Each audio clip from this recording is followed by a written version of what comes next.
Greetings, Mavericks and new viewers.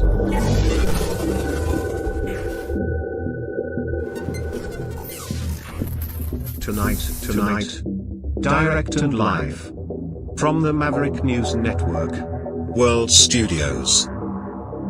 This is Maverick News with Rick Walker.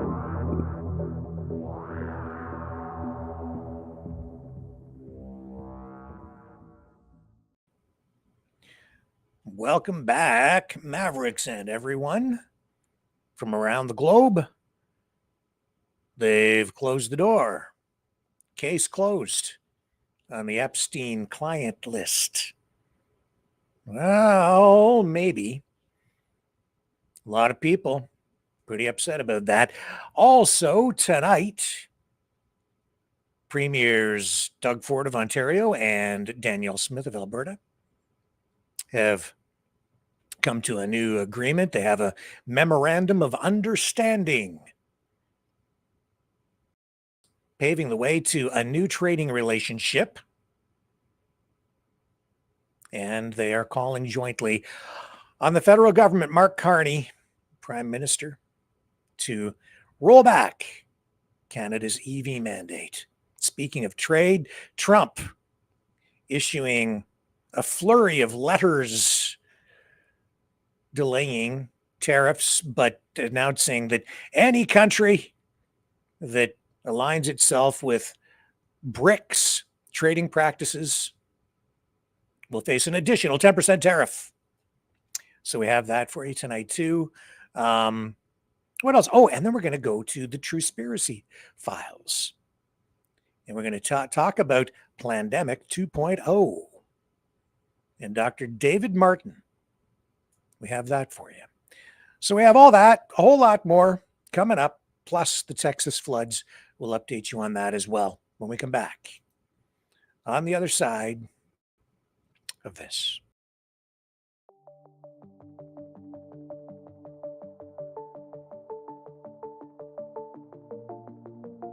Greetings, brave Mavericks.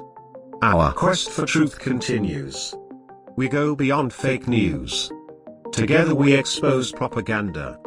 Together we pull others out of rabbit holes. We are maverick thinkers. We are all unique individuals, defenders of individual rights and freedoms, credible, trusted, grounded in reality. Maverick News, Maverick News. Defending free speech, free speech. Donate at freedomreporters.com. Do it now. Tomorrow may be too late. Maverick News. The world is watching.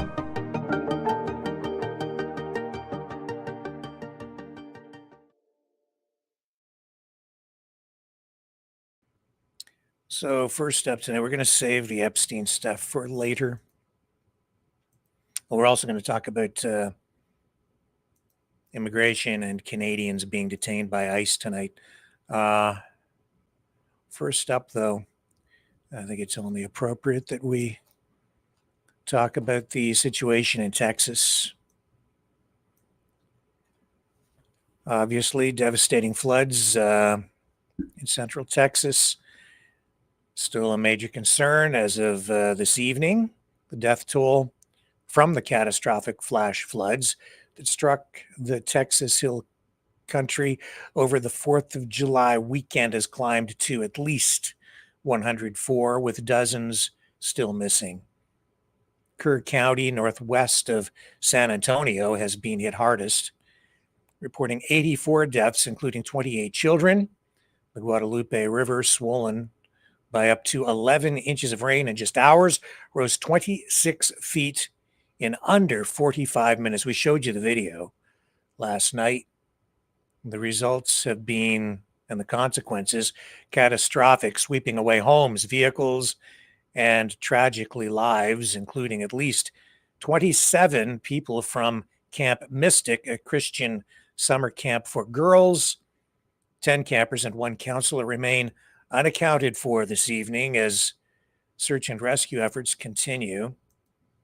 And with that, we begin the broadcast tonight with this Twitter scroll or X scroll, where the loss of those young lives is front and center.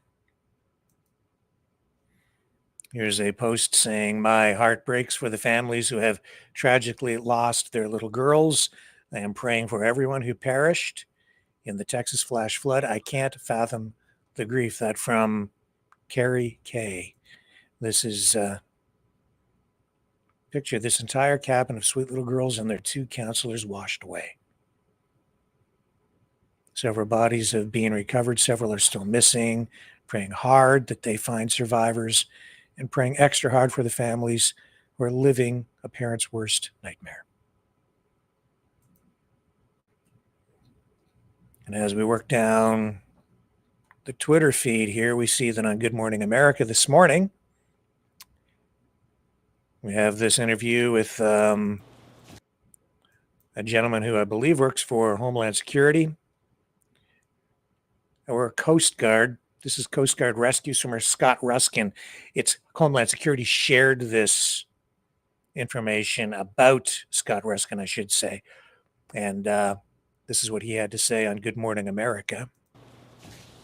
Hey, good morning, everyone. So I'll kind of give you guys a quick synopsis of what was going on. The Coast Guard launched us and decided to send a rescue crew from Air Station Corpus Christi at about 6:30, 7 a.m. on Friday, the 4th of July. I just happened to be on the duty crew with Ian Hopper, Blair Rougefort, Seth Reeves, some of our crew members in the Coast Guard. And they sent us out. We kind of encountered some pretty serious weather, some of the worst flying we've ever dealt with personally. It took us, which should have been an hour flight, probably took us about 7 or 8. Just to get into the landing zone. Once made about 4 different approaches trying to get in, we were able to get boots on the ground with the Air National Guard, Department of Public Safety for Texas, game wardens. And we decided to leave me on scene at Camp Mystic. That was kind of our main triage site we were trying to help out with. And we decided, hey, if we leave the rescue swimmer on scene, we'll have more space in our Dolphin MH-65. So based on that, I got on scene, boots on the ground at Camp Mystic. Kind of discovered I was the only person there. As far as like first responders go. So yeah, I had about 200 kids mostly, all scared, terrified, cold, having probably the worst day of their life, and I just kind of needed to triage them, get them to a higher level of care, and get them off the flood zone with a lot of the US-60 Army helicopters. Talk about how that works. You got 165, close to 200 kids there. How do you get them out? Just one by one? Yeah, sir, it's a great question. So the United States Army National Guard was landing their 60s with Task Force 1, some of their rescue swimmers, and they were able to land. We kind of came up with 2 different landing zones. There was one off an archery field and then one at a soccer field. So yeah, we were able to kind of land those 60s in there. And then I was kind of the main guy as far as like grabbing people, usually like 15 to 10 kids at a time, maybe one adult with them, and bringing them over to those 60s and getting them to a different LZ that was kind of safe and had more first responders than just myself out there. Had you ever done this before? No, this is my first one. I haven't had any cases before. I've been a rescue swimmer for about a year, fully trained for about 6 months. So yeah, this is my first experience, but I really just kind of relied on the training we get. Coast Guard rescue swimmers get some of the highest level training in the world. So really just kind of relied on that, and that, just knowing that any of the rescue swimmers in the Coast Guard would have done the exact same, if not better than me. So training is one thing, but this was the real deal. Yeah, this is definitely the real deal, but I just remembered that, when I got on scene, there was, 200 kids looking to someone for some sort of comfort and safety. They don't really know what my experience is or my rank or my age. They just know, hey, this guy's a professional and he's here to help us, and I kind of had to live up to that standard. But yeah, the real heroes, I think, were the kids on the ground. Like, those guys are heroic, and they were dealing with some of the worst times of their lives, and they were staying strong, and that helped inspire me to kind of get in there and help them out. Well, you sure stayed strong as well. Thank you for joining us this morning. Congratulations on a job well done. Yeah. Hey, yeah. And there he is again. Yeah, Homeland Security reposting this, calling him an American hero. Thank you, Mr. Ruskin, for a job well done. And you can see, again, we showed you this image last night, devastating. This will affect many for the rest of their lives, and it will make an impact on the entire nation. Keep scrolling down here, and then again I'll show you this aerial footage of the river running right through. And I'll show you this. Incredible. This is like as the water began to rush through. 9 minutes in. So look at this. That's what it looked like to begin with. 9 minutes later. Sorry, that's 12 minutes. That's 12 minutes in. 26 feet, 45 minutes. There's the bridge that was, remember, 26 feet below is where the bottom was before, and it swelled all the way up to the top of this bridge in like 20.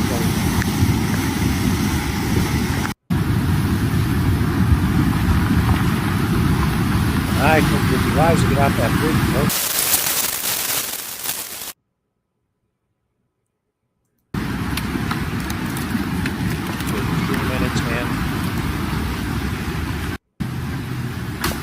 That house, yeah, we showed you this. There it is again.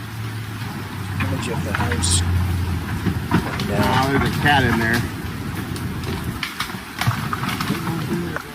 So this is just one small clip of There's a cat. Devastation.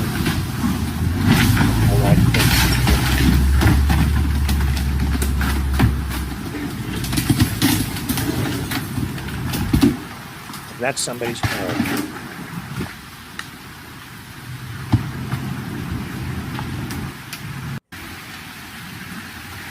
6 minutes in. 7.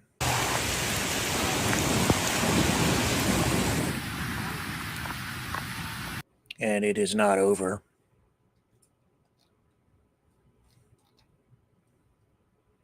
It's not over. And a lot of blame, a lot of finger pointing going on. A lot of criticism leveled at the Trump administration for the way funds have been reallocated, cuts to some programs, including, as we indicated last night, to the National Weather Service. Here's a call to activism saying, oh my God, Caroline Leavitt just had a full tantrum and blamed Democrats for politicizing the flood in Texas. She claimed the National Weather Services were actually overstaffed in Texas. Ample reporting shows the exact opposite. It was understaffed. Leavitt is a liar. Democrat elected officials are trying to turn this into a political game, and it is not. This is a national tragedy, and the administration is treating it as such. We know the National Weather Service provided early and consistent warnings. They gave out timely flash flood alerts. There were record-breaking lead times in the lead up to this catastrophe. There is ongoing flood monitoring, and these offices were well staffed. In fact, one of the offices was actually overstaffed. They had more people than they need. So any claim to the contrary is completely false, and it's just sad that people are pushing these lies. Democrat elected officials are trying to turn. But, we've seen reports to the contrary. Let's go to the White House, to today's news conference, and we'll pick it up from the beginning because that was the topic of the day, leading the discussion as Leavitt addressed questions from the media today. But this was her opening statement at the White House just a few hours ago. Here we go. Good afternoon, everyone. Hope you all had a great weekend. I want to start by addressing the devastation from the tragic flash floods in Texas. Moments ago, the Department of Homeland Security provided an update that 91 innocent souls have now perished. Everyone here at the White House, including the President of the United States, is praying for the victims' families and friends during this unimaginable time. President Trump swiftly signed a major disaster declaration for Kerr County, Texas, to ensure our heroic first responders have every resource they need in the relief and recovery efforts. Secretary of Homeland Security Kristi Noem traveled to Texas over the weekend, and the entire Trump administration is working hand in glove with state and local officials to provide every assistance available. The situation on the ground remains dangerous, and there could be additional public safety threats with potential incoming heavy rain. So we encourage everyone in the area to remain vigilant, listen to all warnings, and respond accordingly. Unfortunately, in the wake of this once-in-a-generation natural disaster, we have seen many falsehoods pushed by Democrats such as Senator Chuck Schumer and some members of the media. Blaming President Trump for these floods is a depraved lie, and it serves no purpose during this time of national mourning. Here are the facts. In the lead up to this tragic natural disaster, the National Weather Service did its job. Despite unprecedented rainfall, the National Weather Service executed timely and precise forecasts and warnings. On July 3rd, the National Weather Service office in Austin, San Antonio, Texas, conducted forecast briefings for emergency management in the morning and issued a flood watch in the early afternoon. Flash flood warnings were also issued on the night of July 3rd and in the early morning of July 4th, giving preliminary lead times of more than 3 hours before flash flooding conditions occurred. And the National Weather Service office in New Braunfels, which delivers forecasts for Austin, San Antonio, and the surrounding areas, had extra staff on duty during the storms, despite claims of the contrary. So to any person who has deliberately lied about these facts surrounding this catastrophic event, you should be deeply ashamed. At this time, the administration's focus will be giving the victims and their communities the support they deserve during these recovery efforts in this tragic time. May God bless the great people of Texas, especially the parents who have lost their children. President Trump loves you. We are praying for you, and he will be traveling to see you later this week. Moving along to some further scheduling announcements. Tonight, President Trump will host the Prime Minister of Israel, Benjamin Netanyahu, for dinner, where they will discuss the positive developments taking place in the Middle East region. Tomorrow, the president will host his 6th cabinet meeting of his 2nd term. Many of you will be invited to cover that. And on Wednesday, the president will host leaders from 5 African nations for lunch in the state dining room. In other news, after the historic signing on the South Lawn of the White House on the 4th of July, President Trump's One Big Beautiful Bill is now the law of the land. Republicans in Congress met the once-in-a-generation moment and codified the Make America Great Again agenda into law. After this monumental achievement, no other president in modern history has worked harder and faster to fulfill their campaign promises than Donald Trump. The One Big Beautiful Bill will get the United States of America firing again on all cylinders. It's safe to say that over the past few weeks, the president has delivered on many, many wins. For the 4th month in a row, jobs numbers beat market expectations with nearly 150,000 good jobs created in the month of June. The American economy has now added nearly 700,000 jobs since January 2025, with American-born workers accounting for all job gains. President Trump drove illegal border crossings to another historic low in the month of June, and Border Patrol once again released 0 illegal aliens into our country. The Supreme Court stopped activist judges from imposing nationwide injunctions and cleared the way for President Trump to carry out his popular and common sense agenda. The University of Pennsylvania agreed to all of the Trump administration's demands and will now keep men out of women's sports. President Trump secured his trade deal with Vietnam, giving the United States total access to their markets. Because of President Trump's unleashing American energy dominance, gas prices are at 4-year lows. And when adjusted for inflation, gas prices are near the lowest levels we've seen in the last 20 years. Okay, so we'll just stop there for a moment. I will say that yesterday I was talking about what was the price of gasoline here yesterday? $1.19 a liter.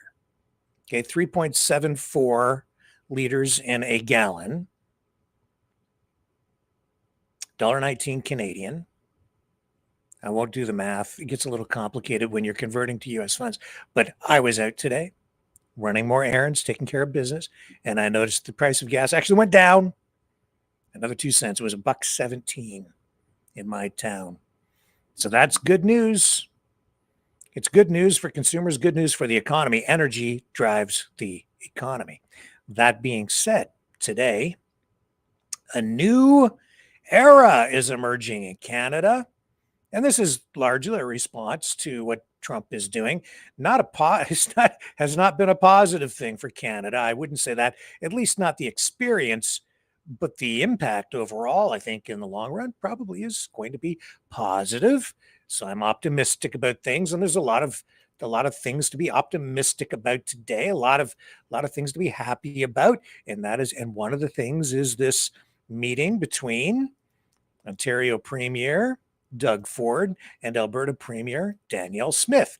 A lot of smiling faces as they signed a memorandum of understanding, paving the way to a new trading relationship, breaking down interprovincial barriers, allowing freer trade within Canada as a response to Trump's tariffs.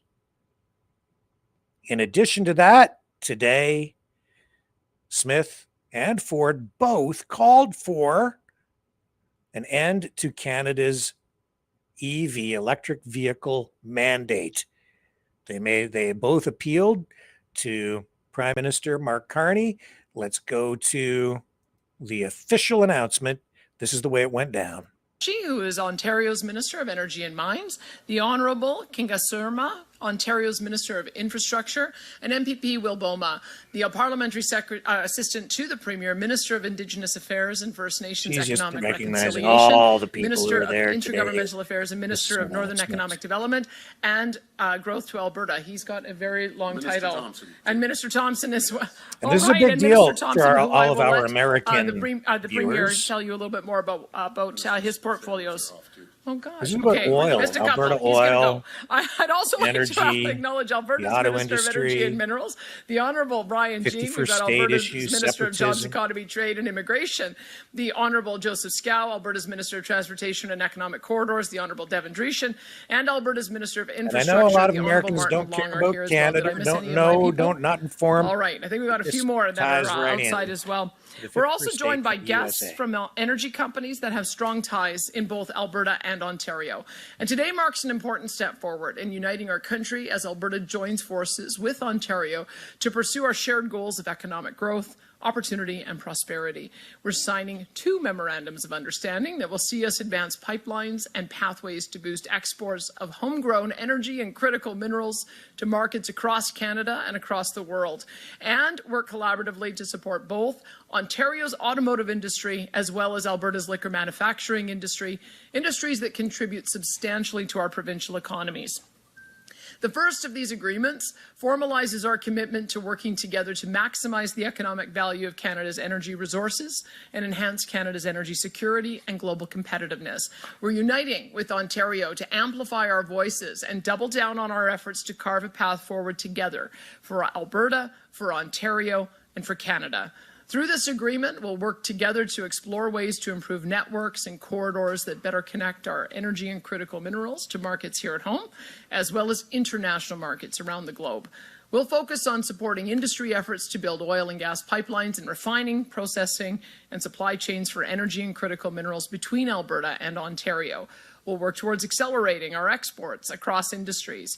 And that means we're seeking to add more rail lines to increase capacity and enhance access to ports, including to sites in James Bay and southern Ontario.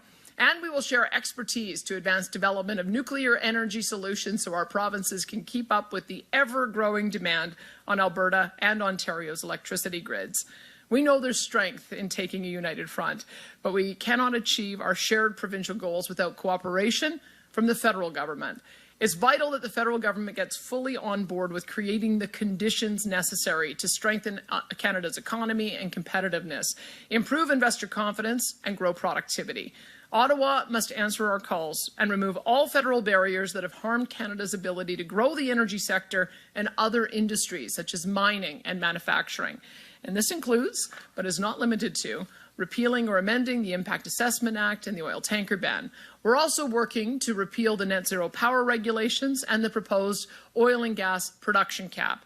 We also call on the federal government to repeal their electric vehicle mandate that comes into effect next year.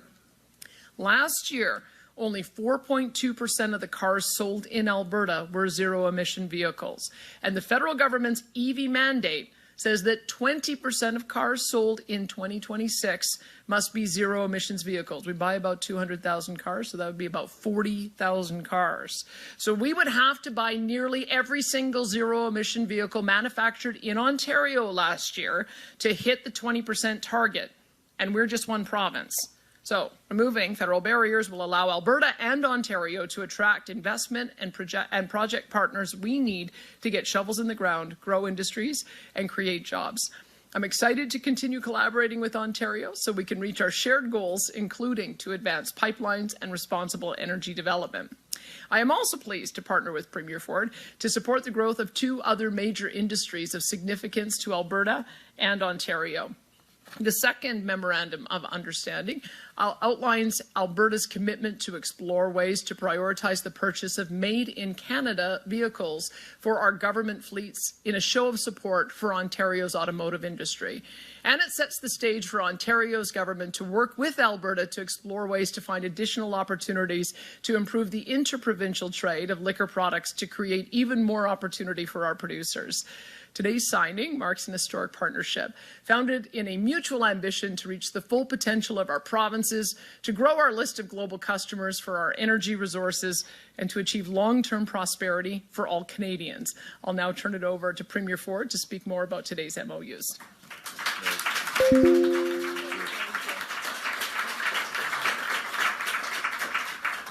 Well, good morning, everyone, and boy, I've had a great time here in Alberta, and I love Calgary and the people here. There's just an amazing group of folks that live here. It's my pleasure to be here with so many members of our government. I know you run through them. I'm going to run through them one more time. Minister Lecce, Minister Surma, Minister Thompson, Minister Oosterhoff, and PA Will Boma. I want to start by thanking my friend Danielle, Premier Smith. Thank you for hosting us with this great city of Calgary and mine. You know, I got to tell my friends in Ontario, you want to come to a happening place, come to Alberta, come to the Stampede. You're going to have a great time in this beautiful province of Alberta. It's absolutely stunning here. Nothing showcases the wild rose spirit like the Calgary Stampede. The people of Alberta have been such gracious hosts. Thank you for your hospitality. Friends, I'm here with Premier Smith today because it's never been more important for Canadians to stand united from coast to coast to coast. President Trump's tariffs and the economic uncertainty they've created, they're hurting workers and businesses in every part of our great country. Steelmakers and aluminum workers in Ontario and Quebec, fishermen and women in British Columbia and Atlantic Canada, farmers across the prairies, including right here in Alberta, miners across Canada's beautiful north. No region has been spared. In the face of uncertainty, Canadians are coming together to stand up for our country and build a stronger, more united Canada. That's why just a few weeks ago, Premier Smith and I were in Saskatoon to sign a historic agreement to unlock free trade between Alberta and Ontario. Over the last few months, Ontario has signed agreements with a total of 6 provinces to support free trade across Canada.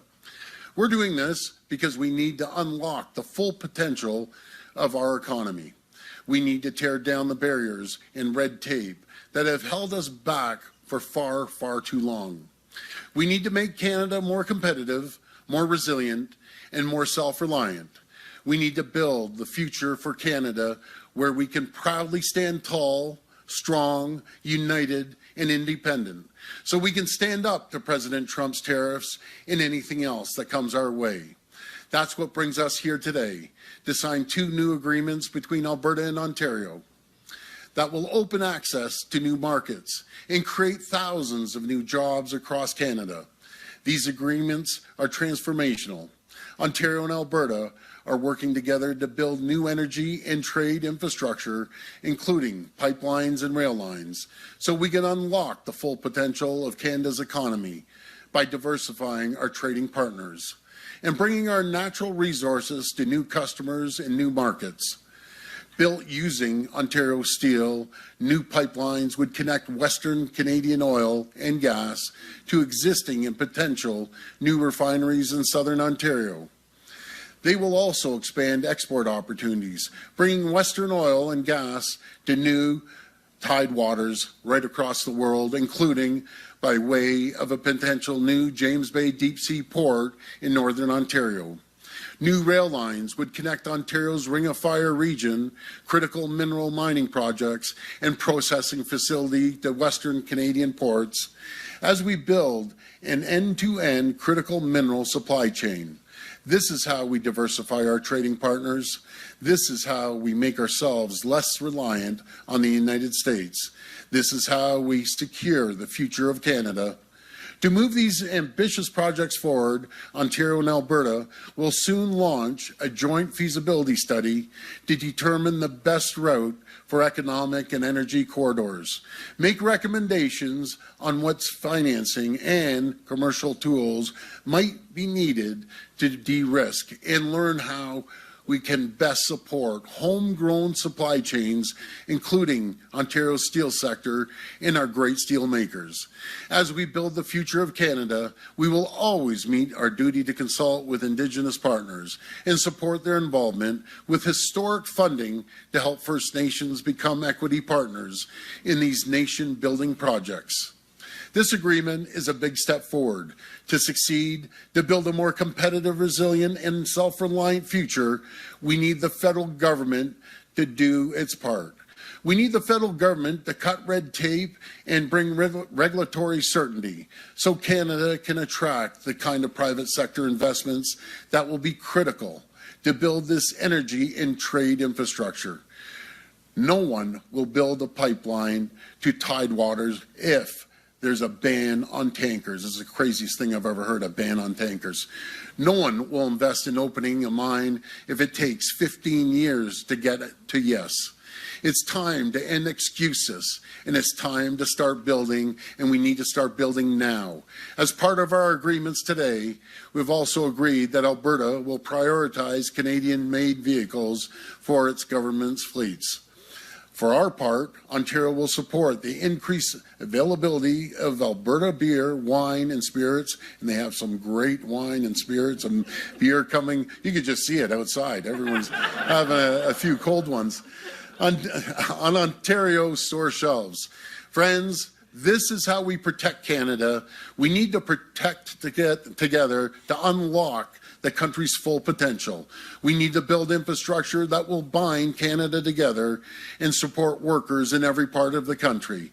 We need to respect and celebrate every province, every territory, and do everything in our power to help workers, businesses, and communities thrive. I'm honored to do my part to help the amazing people of Alberta. And I thank my friend, Premier Smith, for helping the people of Ontario. We're going to keep working to build Canada. We're going to stand united. We're going to protect the true north, strong and free. Thank you, and may God bless the people of Canada. Thank you.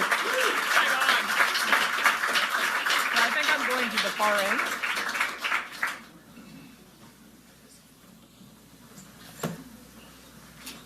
Well, we'll just let it roll while we witness the historic event.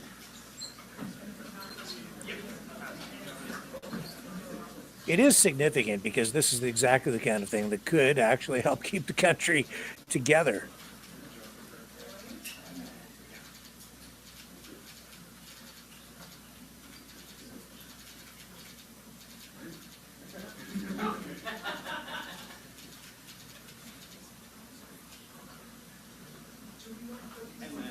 Yeah, you can put them up and then look at these two. First camera here first. Camera here first. Yeah, 3, 2, 1. Sure. There you go. Get straight, not looking at me, please. Sorry. Straight ahead. That's great. One more. Will it be enough Perfect. Thank you. Great. over time? Okay. Perfect. We'll do number 2. Time will tell, I guess.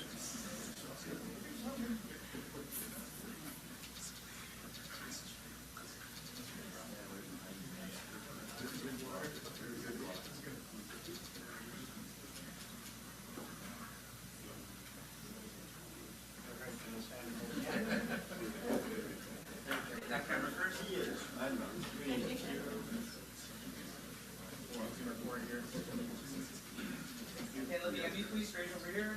That's perfect. Thank you. That's great. Thank you very much.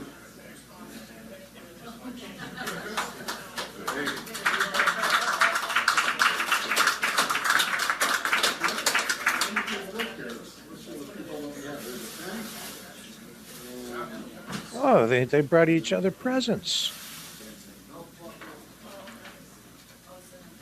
What did they get? Oh, that's a beauty. Aw. Thank you. I don't know what it is. It's something. I see a lot of Ford Nation people here, so I'm taking this copy off. Hold on. You're taking my belt off. How do you get this off? Okay, there you go. Okay. Enough of the fun and games. Back to something serious. This is we're talking about trade here, right? Well,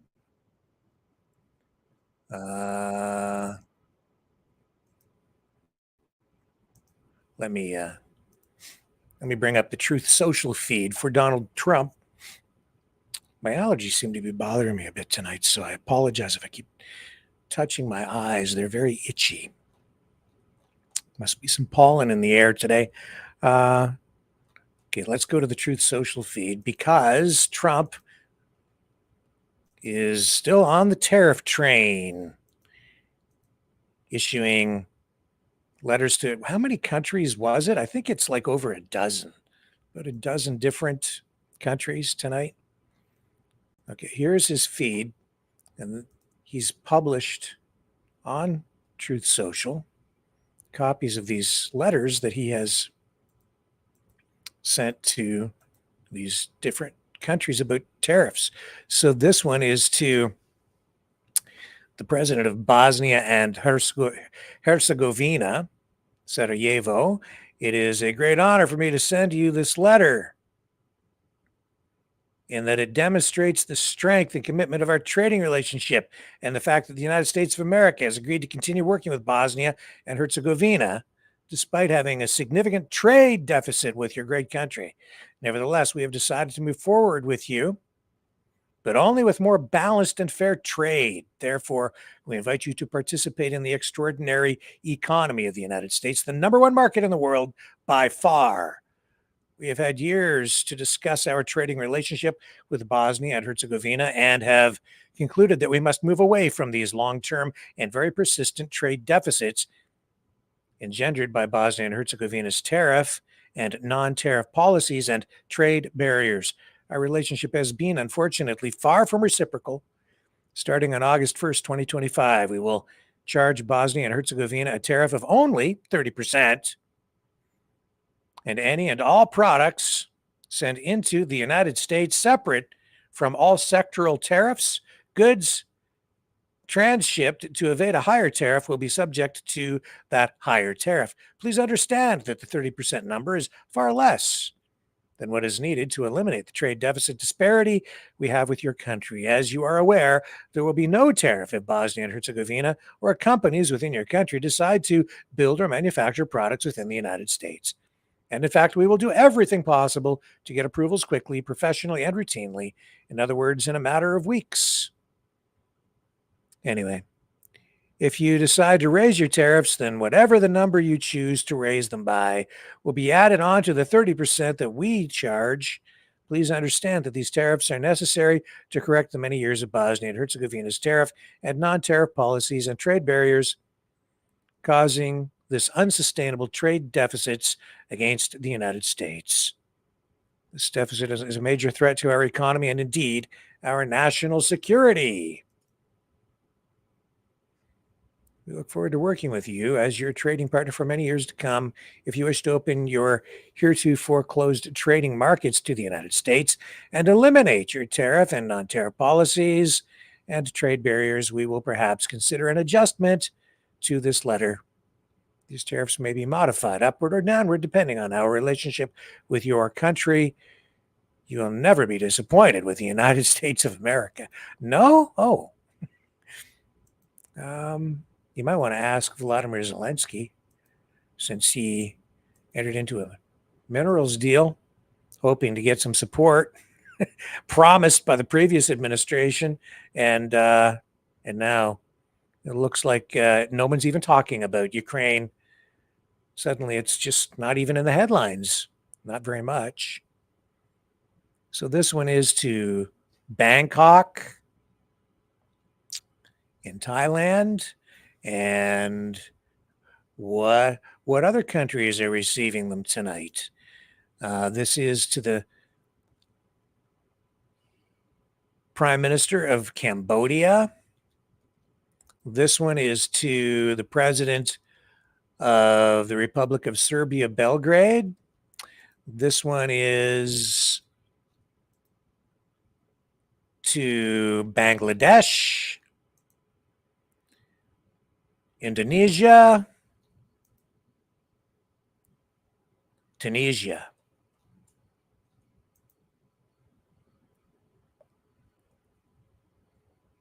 Myanmar. Are there any others? Here we go. Vietnam. South Africa. Pretoria. Malaysia. That's also Malaysia. Posted twice. South Korea. Japan. And speaking of Trump, well, this is him responding to Elon Musk. I'm saddened to watch Elon Musk go completely off the rails, essentially becoming a train wreck, he says. Over the past 5 weeks, he even wants to start a third political party, despite the fact that they have never succeeded in the United States. The system seems not designed for them. The one thing third parties are good for is the creation of complete and total disruption and chaos. I think that's kind of what we're getting right now, actually, and we have enough of that with the radical left Democrats who have lost their confidence in their minds. Republicans, on the other hand, are a smooth-running machine that just passed the biggest bill of its kind in the history of our country. It is a great bill, but unfortunately for Elon, it eliminates the ridiculous electric vehicle mandate, which would have forced everyone to buy an electric car in a short period of time. Well, Donald, he did give you $270 million, and he was kind of expecting something back, and then you kind of just didn't deliver, I guess. And now you're threatening to turn DOGE, the big Department of Getting Even, Department of Government Efficiency, against him, calling it a big monster that might have to come back and eat Elon. He goes on here and says, I have been strongly opposed to that from the very beginning, the EV mandate. Even though he was plugging Teslas on the front lawn of the White House at one point, people are now allowed to buy whatever they want, gasoline-powered hybrids, which are doing very well, or new technologies as they come about. No more EV mandate. I have campaigned on this for 2 years, and quite honestly, when Elon gave me his total and unquestioned endorsement, I asked him whether or not he knew that I was going to terminate the EV mandate. It was in every speech I made and in every conversation I had. He said he had no problems with that. I was very surprised. Additionally, Elon asked that one of his close friends run NASA, and while I thought his friend was very good, I was surprised to learn that he was a blue-blooded Democrat who had never contributed to a Republican before. Elon probably was also. I also thought it inappropriate that a very close friend of Elon, who is in the space business, run NASA, when NASA is such a big part of Elon's corporate life. My number one charge is to protect the American public and to get them to buy Trump meme coins and Trump cologne.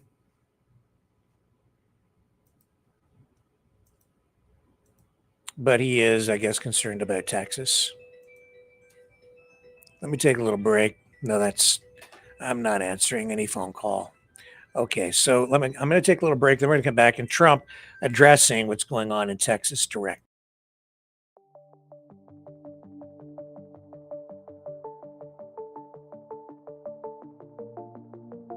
Greetings, brave Mavericks. Our quest for truth continues. We go beyond fake news. Together we expose propaganda.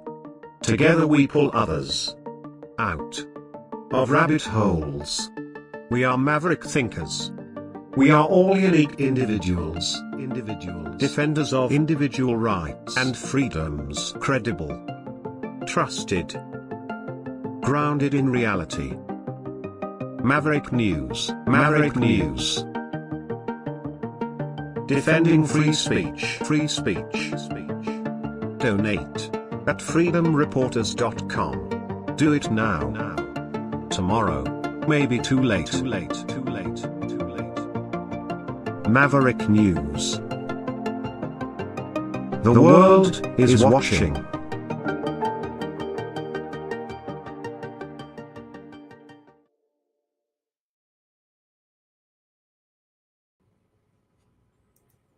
Okay, one moment more, just getting a couple of things queued up for you. I'll be right back.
Maverick News. The world is watching.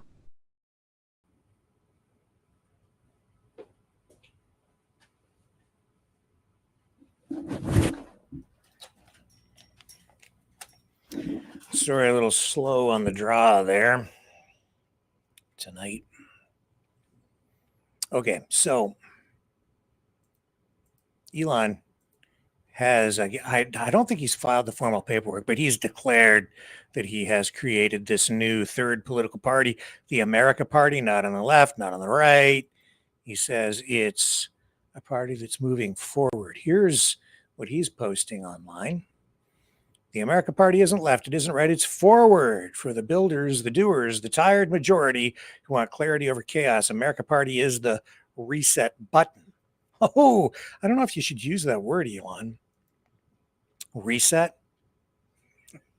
kind of triggers some people these days. Oh, well. Trump. Back to Trump, though. Back to Trump. This is just a clip of him addressing his disaster declaration for Texas. Let's just listen in. Okay. Are you investigating whether some of the cuts to the federal government left key vacancies at the National Weather Service or in the emergency coordination? No, they did not. They did. I'll tell you, if you look at that water situation that all is, and that was really the Biden setup. That was not our setup, but I wouldn't blame Biden for it either. I would just say this is a 100-year catastrophe, and it's just so horrible to watch. I'm planning to visit Texas. Okay. Are you investigating? Well, he did blame Biden for like everything before. And things are a little different when you're the guy in charge. And then you're the one taking it on the chin. Yeah, so here's his Truth Social post on that. This is not right from today, but this I'll just show you. I just signed a major disaster declaration, he says, for Kerr County, Texas, to ensure that our brave first responders immediately have the resources they need. These families are enduring an unimaginable tragedy with many lives lost and many still missing. The Trump administration continues to work closely with the state and local leaders Secretary of Homeland Security Kristi Noem was on the ground yesterday with Governor Greg Abbott, who was working hard to help the people of his great state. Our incredible U.S. Coast Guard, together with state first responders, have saved more than 850 lives. God bless the families, and God bless Texas.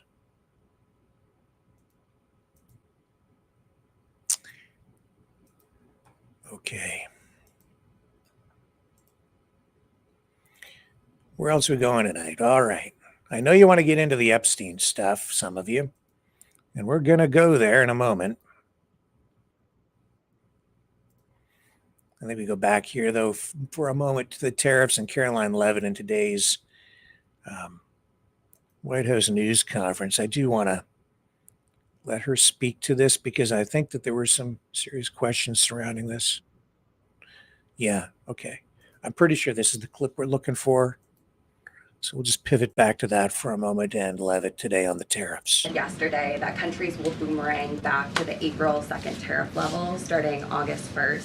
Why did the president decide to have those tariffs not take effect Wednesday as originally scheduled? And then I was also wondering if you could share, obviously we saw the letters the president sent out on Japan and South Korea, but if any other major U.S. trading partners are getting letters today. Sure, yes, I can confirm. In fact, I have those letters. If you could get me the folder with the letters in them, Liz, they're right in the previous office. I have the signed letters that went out to both South Korea and Japan today. And there will be approximately 12 other countries that will receive notifications and letters directly from the President of the United States.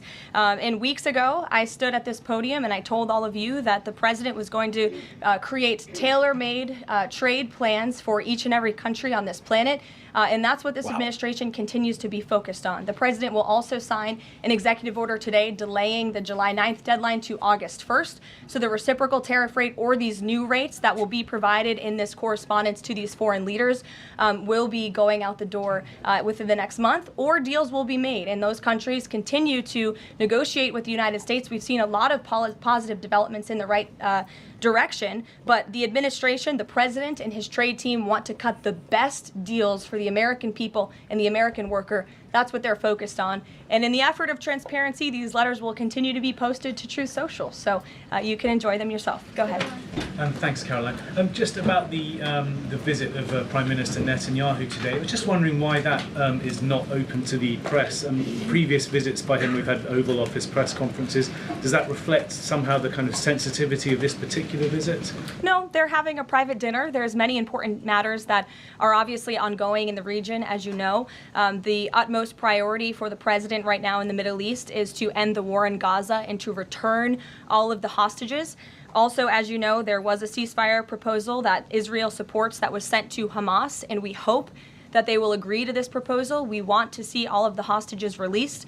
That's on the top of the president's mind, so that will be discussed, as well as the many other positive developments we've seen in the Middle East. I want to go back to the trade deals. As you see, we have these beautiful letters that the president has signed. This one is to the President of the Republic of Korea, original signature on that, and these will be mailed. And then here we also have another letter to the Prime Minister of Japan as well. Both countries will be receiving a 25% tariff rate effective on August 1st. Go ahead. Thank you so much. You said it, and the President said it many times, you want to see an end to the war in Gaza.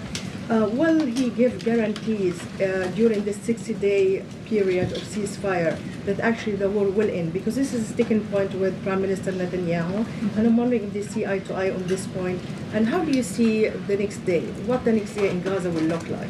Look, right now the president is focused on today and to get the Hamas to agree to this ceasefire. I don't want to comment on the details of the arrangement out of respect for these negotiations, but a agreeable and appropriate ceasefire proposal has been sent to Hamas.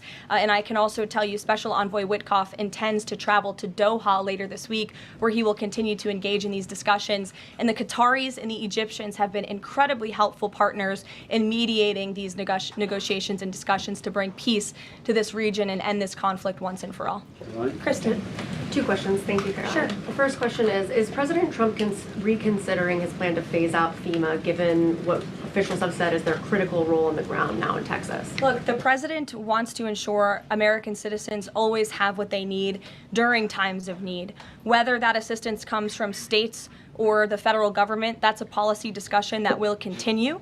And the president has always said he wants states to do as much as they can, if not more. And in the case of Texas, the state and local officials are doing a tremendous job. And I know the president, Secretary Noem, and the federal government are very proud to be working with them. And the president has promised to give Texas the assistance that they need during this tragic time. Just one follow-up on cuts overall. Over the weekend, President Trump said that Elon Musk was a train wreck. Are there, given this current viewpoint, are there concerns within the White House or from the president himself over the cuts that happened under Musk while he was advising DOGE, including the National Weather Service? I think I've already addressed that, Kristen, and what I can tell you is that these offices were fully staffed. The San Angelo office was fully staffed with 12 forecast meteorologists. There were no vacancies. The San Antonio office was operating with 11 forecasters.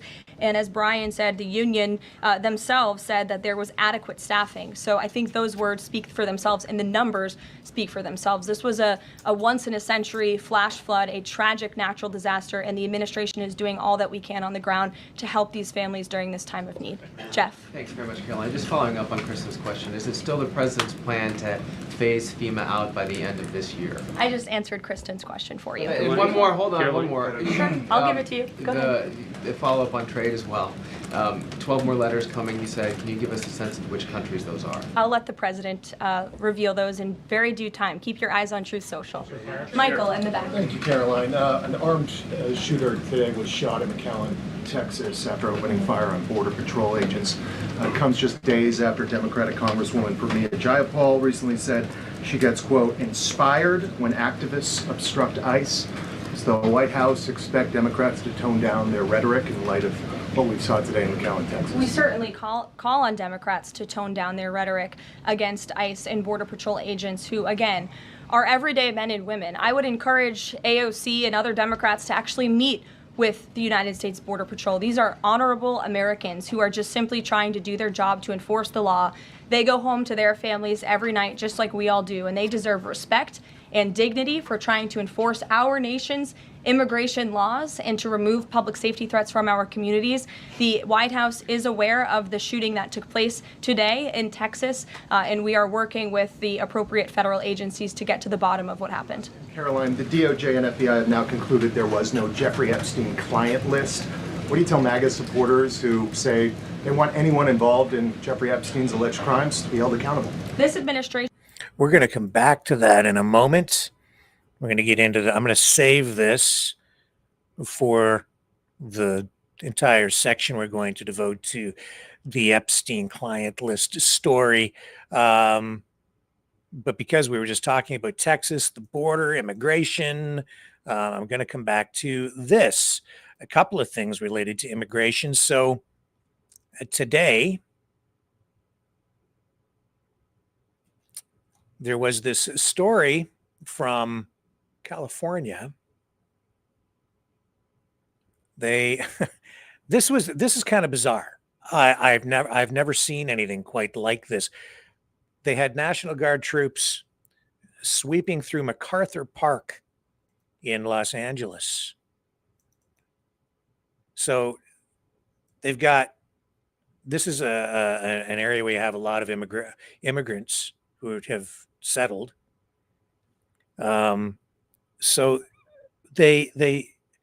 I don't quite understand. This is bizarre to me. But they went through a playground and a park. So there are kids playing in there, and then they all scattered. So this is what it looked like. And this has sparked outrage in the community.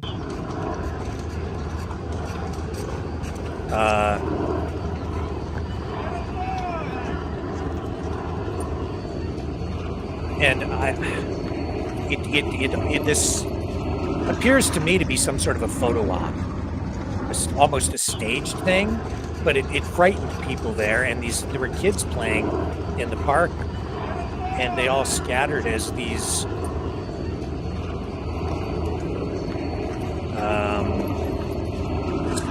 National Guard troops came in.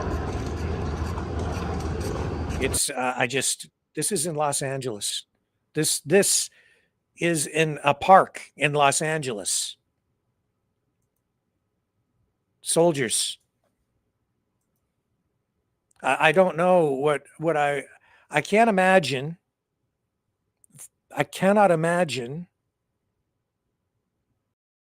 my community. I can't imagine soldiers going through the park in my neighborhood on horseback and in full military garb, camouflage garb, weapons, where kids are playing soccer field. I just the optics alone, just very striking and disturbing sign of our times. In addition to that, we have a lot of Canadians, I guess, who have been scooped up by ICE. There's this developing story involving a 45-year-old woman. I'm going to show you her picture. She has been living in the United States since she was 10 years old, but she's actually, I guess, Canadian, born in Canada, but went to the States back in the 90s, I guess, whatever. She's 45 now, so 35 years she's been living in the U.S. She's married to an American. This lady's name is Cynthia Oliveira. She's 45 years old, Canadian mother of 3 with U.S.-born children, and she is being held in ICE custody tonight.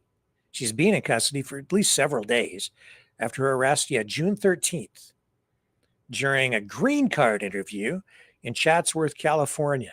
Now, she moved to the U.S. from Mississauga in Ontario, for our American viewers, when she was just 10 years old, previously deported in 1999, but then she re-entered illegally, which ICE calls a felony. Her husband, Francisco Olvera, a Trump supporter, told ABC 10 News in San Diego he's pleading for her release to return to Canada. Global Affairs Canada reports that 55 Canadians remain in ICE custody. And there is a petition circulating on change.org urging compassion for Oliveira's family. I have a feeling these folks might end up, the whole family. I would not be surprised at all if somehow they ended up in Canada, where people are just a little more lenient. So she comes back here, probably bringing her family with her. She's married to an American. If you're in Canada, you marry a Canadian, and you're pretty much going to be able to stay here in the country. And she, I don't think she has any criminal record. The husband, on the other hand, does have some sort of, I think, an issue with the law that I think he's paid for that or whatever it was. I don't think it was anything too major. I can't recall exactly what the charges were. I can probably find out for you here.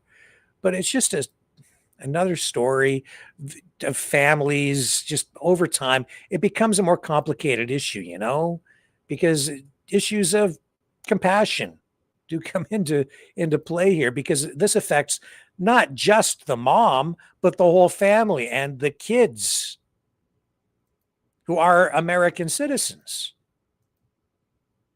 So it's just not that cut and dried. I know. People are like, oh, she entered illegally. Yeah, I know. But what about the kids? They're American, aren't they? Don't they need their mom? Little flexibility, maybe. Just saying. Anyway, I don't know. I do have this for you. This will maybe explain things in a little more detail. I've got I have the local news affiliate for ABC there with this report. So let's run that and get a little more depth on this. A Canadian citizen arrested by ICE at her green card interview for being in the country illegally is desperate to get out of detention. She spent more than 25 years living in Southern California after driving through the San Diego border. Team 10 investigative reporter Austin Grabish has an exclusive interview with the mother of 3 and shows us the major regret her husband now has. The only crime I committed is to love this country, is to work hard and to provide for my kids. Through tears, wearing an ICE-issued uniform, Cynthia Oliveira begs the Canadian government for help. I really do need their help. I don't want to be in here. This is not right. The mother of 3 is currently being held by ICE at this detention center in El Paso, Texas, and has no idea when she will be deported to Canada. I'm so desperate. I've gone to 4 different facilities, and every single facility I've gone in, I've told them I'll pay for my own flight. I'll pay for it. She says her nightmare started on June 13th when she went to her green card interview at the immigration office in Chatsworth. So yeah, she's been working down there. And of course, if you don't know what a green card is, it's a work permit. So that's what she was working toward. And I guess they were Trump supporters. Now they're saying they want their vote back. Yeah. Strange, isn't it? Trump supporter being deported, caught up by the big immigration monster, just like the Doge monster might come back and eat Elon. Yeah, that's going to cost him too, man. Like, it will, because Tesla relies heavily on government subsidies, mandates, tax breaks. That's what made Elon as rich as he is. Make no mistake of that. Oh, I've got the, I'll show you as well. I've got the statement from Homeland Security on the Oliveira case, and there are a bunch of others involving Canadians. On June 13th, 2025, ICE arrested Cynthia Ivana Oliveira, an illegal alien from Canada who was previously deported and chose to ignore our law and again illegally entered the country. The judge issued her a final order of removal in 1999, and she was deported to Canada that same. And then, anyway, you've got the story, so you know what that's all about. Okay, let's move on here. We're going to go to the true conspiracies thing. I'm gonna roll the Epstein stuff into that because it's just so conspiratorial that I just think it kind of belongs in there tonight. So, oh yeah, here's another lady. I'll just show you this. This is Paula Callejas from Montreal. She's also in ICE custody. So, Canadians being caught up in the ICE web of detainees. There she is.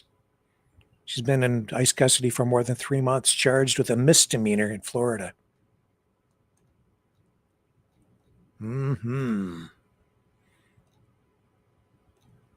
So, we'll continue to follow this.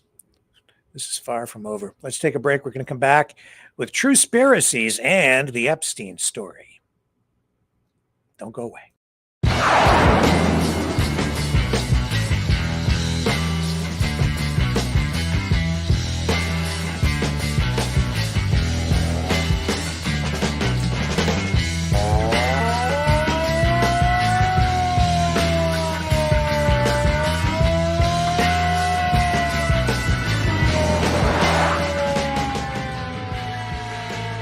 Maverick News. Fighting for freedom. Okay, are you ready for true conspiracies? We have a number of stories tonight.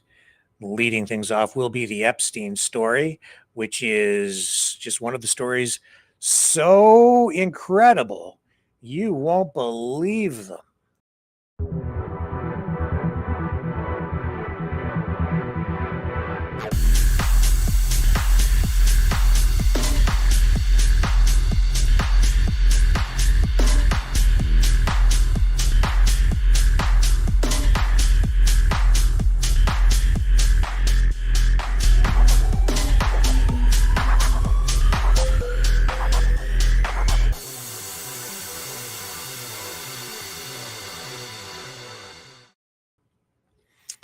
we're back, and we are in the Truspiracies segment of the program where we talk about conspiratorial kinds of things and try to get you a little closer to the truth while entertaining you a little bit and exploring some real world conspiratorial kinds of things. Not the least of which tonight is this Jeffrey Epstein story about, well, the Department of Justice and the FBI saying that the Epstein files just, well, the client list, apparently it doesn't exist. This has upset a lot of people who are saying, come on, what are you covering up? I remember, you may recall, I said, not that I want to toot my own horn, I'm just pointing out that I hate to say it, but I told you so. There are some of these big stories and narratives that that we've seen spun up by the MAGA set over the years that have really got, they've really jacked people up. A lot of people very upset, but a lot of these stories, and I said, now that he's back in office, a lot of these promises that have been kept about, revealing the truth and keep holding people accountable, bringing people to justice, a lot of these things, Trump's not going to live up to them. You're going to see a lot of these things are just going to suddenly fade away. The Epstein files, this is one of the main ones. Here's the Kim Iverson show tonight. She delves into a lot of the conspiratorial kind of things, along with a few other programs, especially over on Rumble. And this is the tone that is prevalent tonight. Well, folks, it's official. The FBI has wrapped it all up for us, put a nice little bow on the whole thing, and declared there is no Epstein client list. Doesn't exist, never did, so stop asking. And if you think otherwise, you must be some sort of conspiracy theorist. The type that believes powerful men don't kill themselves in federal custody while under 24-hour surveillance.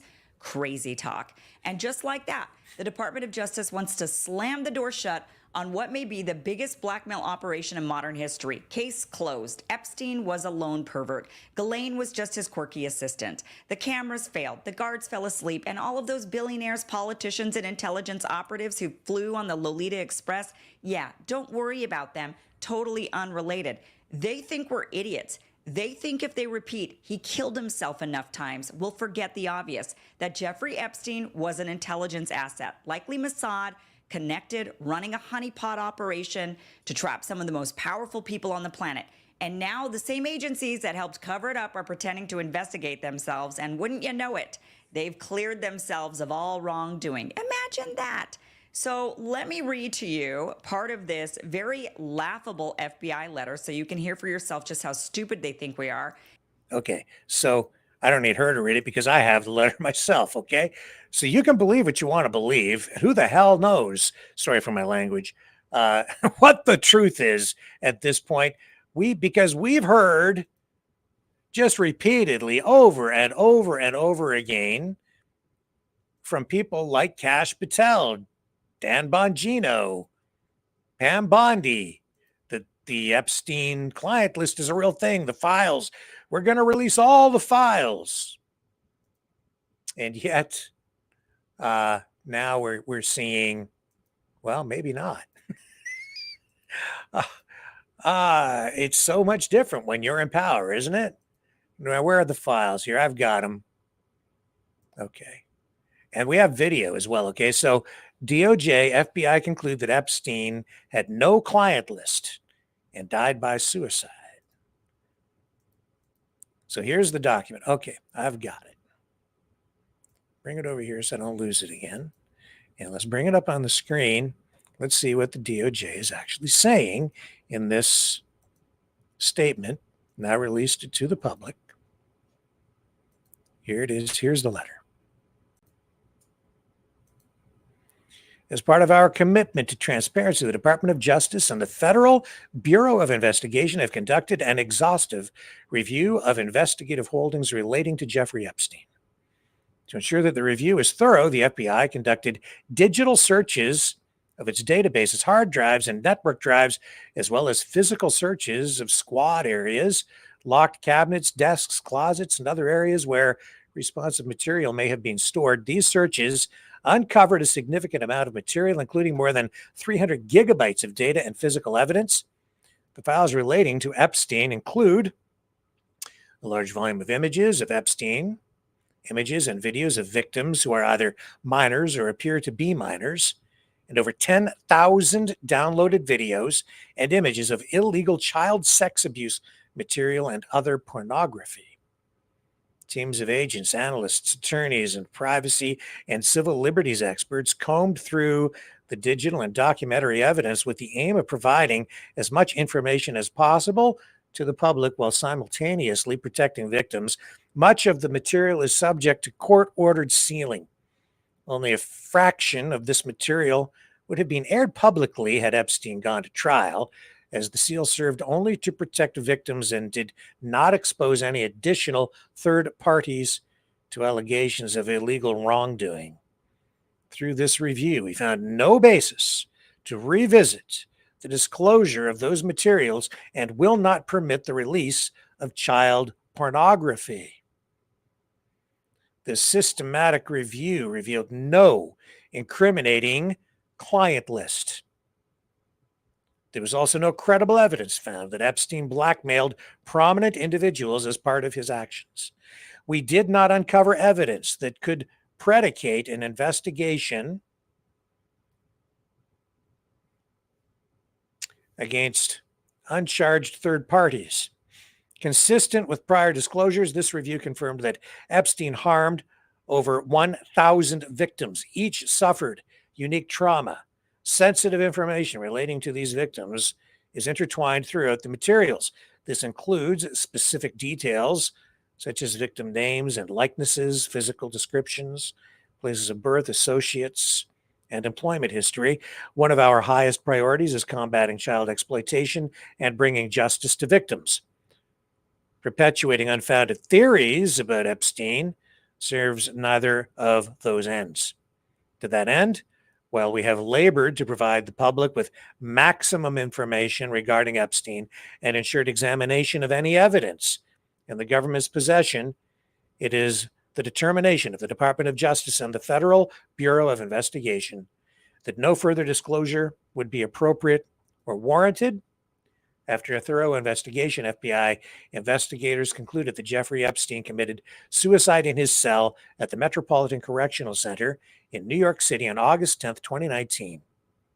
This conclusion is consistent with the previous findings, including the August 19th, 2019 autopsy findings of the New York City Office of the Chief Medical Examiner, the November 2019 position of the U.S. Attorney's Office for the Southern District of New York in connection with the investigation of federal correctional officers responsible for guarding Epstein, and the June 2023 conclusions of the DOJ's Office of the Inspector General. The conclusion that Epstein died by suicide is further supported by video footage from the common area of the Special Housing Unit, where Epstein was housed at the time of his death. We have video for you in a moment of this. As DOJ's Inspector General explained in 2023, anyone entering or attempting to enter the tier where Epstein's cell was located from the SHU common area would have been captured by this footage. The FBI's independent review of this footage confirmed that from the time Epstein was locked in his cell at around 10:40 p.m. on August 9th, 2019, until around 6:30 a.m. the next morning, nobody entered any of the tiers in the SHU. During this review, the FBI enhanced the relevant footage by increasing its contrast, balancing the color, and improving its sharpness for greater clarity and viewability. The full raw and enhanced videos are available, and we have that video for you right now. Let's bring that up on the screen for you. Here it is. It's not really anything spectacular. It's just security camera footage. It's lengthy. It appears to be somewhat unedited, enhanced but not edited. At least that's what I'm I was able to take from it as I looked at it today and reviewed it. Hours of footage here, actually. 10 hours, 52 minutes, and 23 seconds. 10, 52, 23. That's the total length of time. So this is 10 hours of security camera footage. It all basically looks like this. Here, we'll skip ahead. 3 hours in. It's pretty exciting, isn't it? Yeah, it's just an empty hall. Nah. Believe what you will, I suppose. Nothing much to see there. For whatever that's worth. The problem is that you have Kash Patel, Dan Bongino, Pam Bondi, who have been on the record many times promising to release all these files on Epstein, saying that, that there's where there's smoke, there's absolutely fire, convincing people that, there's a very serious issue involving pedophilia, scandal, world leaders, anti-Semitic conspiratorialism, blaming everything on Israel and Mossad. Believe what you want, I suppose. It's a big blackmail ring. Maybe it is, maybe it isn't. That's why it's Truspiracies tonight. That's why I put it in here, because I have no freaking idea. And nobody else does either, except I think the people who have all the investigative materials. Keep in mind here that this is what Dan Bongino said before. This is what we were hearing from Bongino, Patel, Bondi, others. Listen, that Jeffrey Epstein story is a big deal. Please do not let that story go. Keep your eye on this. Catherine Rumler, we need to keep the heat on this case, folks. There are a lot of people who are knee deep in the Washington swamp who are not telling you the truth about serious allegations out there that Epstein may have had video and audio of people out there doing things they shouldn't have been doing. And you should be asking yourself the question, how is it that all these people, the CIA director, the Obama fixer, Bill Clinton, all intersected paths with Jeffrey Epstein? Jeffrey Epstein isn't with us anymore, and nobody seems to want to talk about it. Outside of a few entrepreneurial media outlets saying, hey, this is a big deal. He killed himself. You want me to? I've seen the whole file. He killed himself. Listen, that Jeffrey Epstein story is a big deal. Now that he's the assistant deputy, the assistant deputy FBI director, that's his position under Kash Patel. Now the story's different. Oh no, he killed himself. He committed suicide. But before, he was sure. Oh, I don't know. Here's more footage of that. This is just back to the immigration thing. Here, I've just got this video here. So this is the ABC affiliate in LA talking about what happened in that park today. We have breaking news here. This is in MacArthur Park. Scott Reif is in Air 7 HD. And Scott, we have a lot going on. We haven't seen much in the way of detentions at this point, but we see a lot of confrontation. What are you seeing? Absolutely. There's a lot of activity and a big deployment here, bigger than we've really seen in the past for the most part. You see the armored vehicle traveling right through MacArthur Park right now. You see a lot of people trying to antagonize them, if you will, coming up to the vehicle, stopping it, and LAPD has just responded. It looks like LAPD is going to be involved in some crowd control. You see them there on the bottom of your screen, but we'll push back into the armored vehicles. One of the things that is so difficult, these agents are not identified. You can't tell if it's ICE. You can't tell if it is National Guard. We we had a convoy of National Guard vehicles go through here a few moments ago, and they left.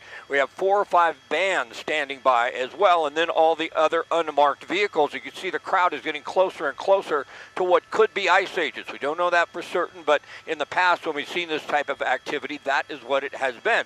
But as you mentioned, we haven't seen anyone detained. We haven't seen these agents go out into the crowd and try and grab anyone, and it looks like now they may be moving through. Interestingly enough, earlier we had a report that Mayor Bass was here for a short period of time, and then we believe she left. Whether she just stumbled across this or she planned to come here and let people know that ICE may be involved in this activity, if it is ICE, is unclear. But certainly there's a lot of activity here, and you could tell a lot of the crowd is getting extremely close to these vehicles, and that's a problem, and that's why LAPD has responded. It looks like they're... I don't know. Oh, yeah, I'll let it roll a little bit longer. Mindfully try and make sure the crowd does not get too close to some of those vehicles. Usually LAPD does not assist, but they will be involved in crowd control, and that appears to be what is happening. Scott, again, we're looking at this. We don't exactly know why these federal agents are here. And we don't actually know exactly what agency they're with, correct? That is correct. It makes it extremely difficult when they are not identified. We don't see anything on the armored vehicle. We don't see any of the other vehicles marked with identification, just police. Nothing but police, no specific agency, no FBI. And it looks like now they are rolling through and leaving. We don't believe any detentions or arrests were made. We didn't see anything like that. But it was interesting. They have a Black Hawk helicopter, DHS's Homeland Security's helicopter, is overhead. LAPD did respond.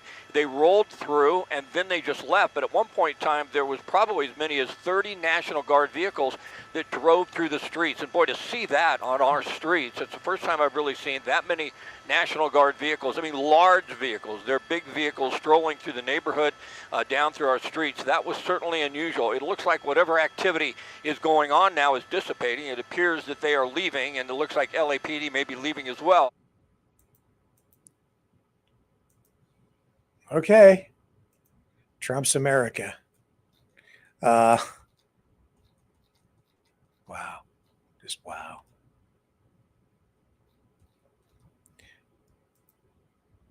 So, yeah, back to the Epstein stuff. A lot of MAGA types pretty upset about the Epstein client list not being released. And Trump's team having their feet held to the fire on this. Let's go back to the White House, where this was again a major story today. Here's Levitt being asked about it. Respect and dignity for trying to enforce our nation's immigration laws and to remove public safety threats from our communities.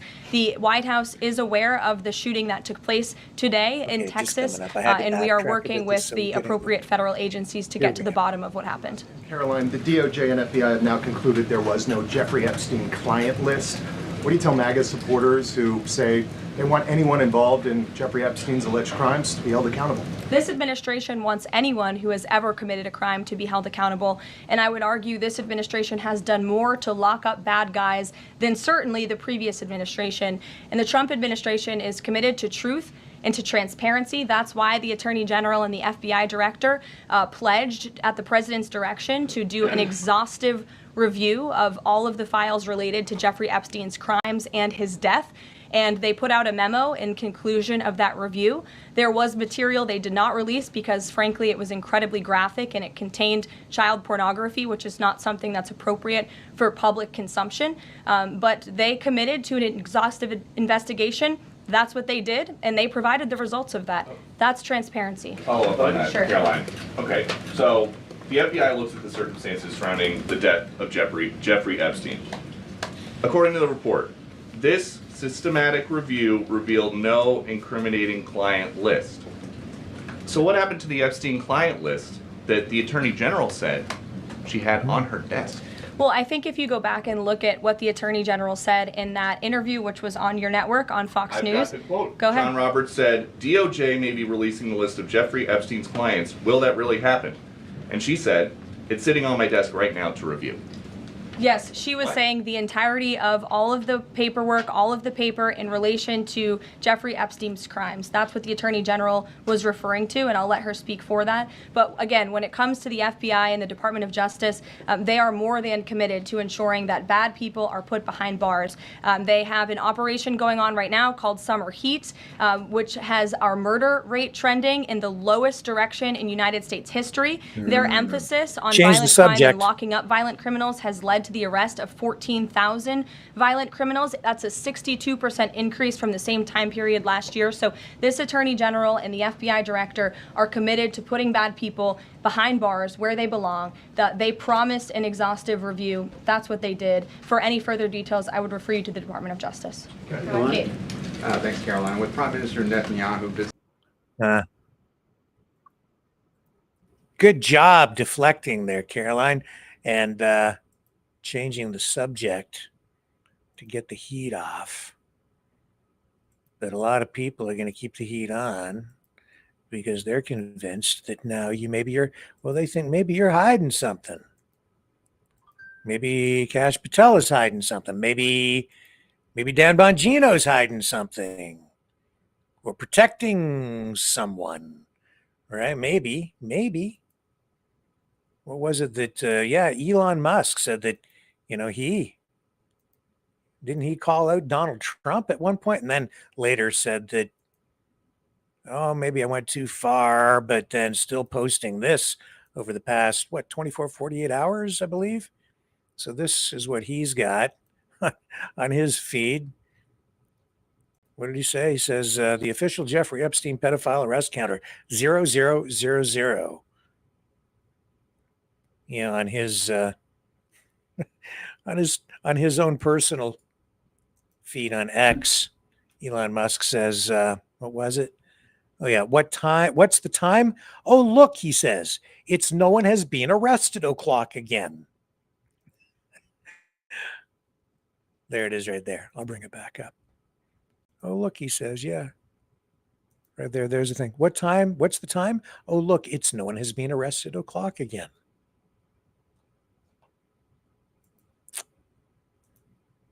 So when they were trying to tear down the previous administration, it was they're hiding something. Now they're in charge, and suddenly the client list doesn't even exist. Just disappears. Alex Jones is one of those who's not going to let this thing go. What did he say today? I think he said he was sick to his stomach, if I remember correctly.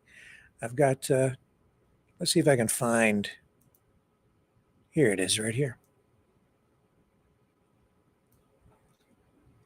And he said, I'm going to go throw up,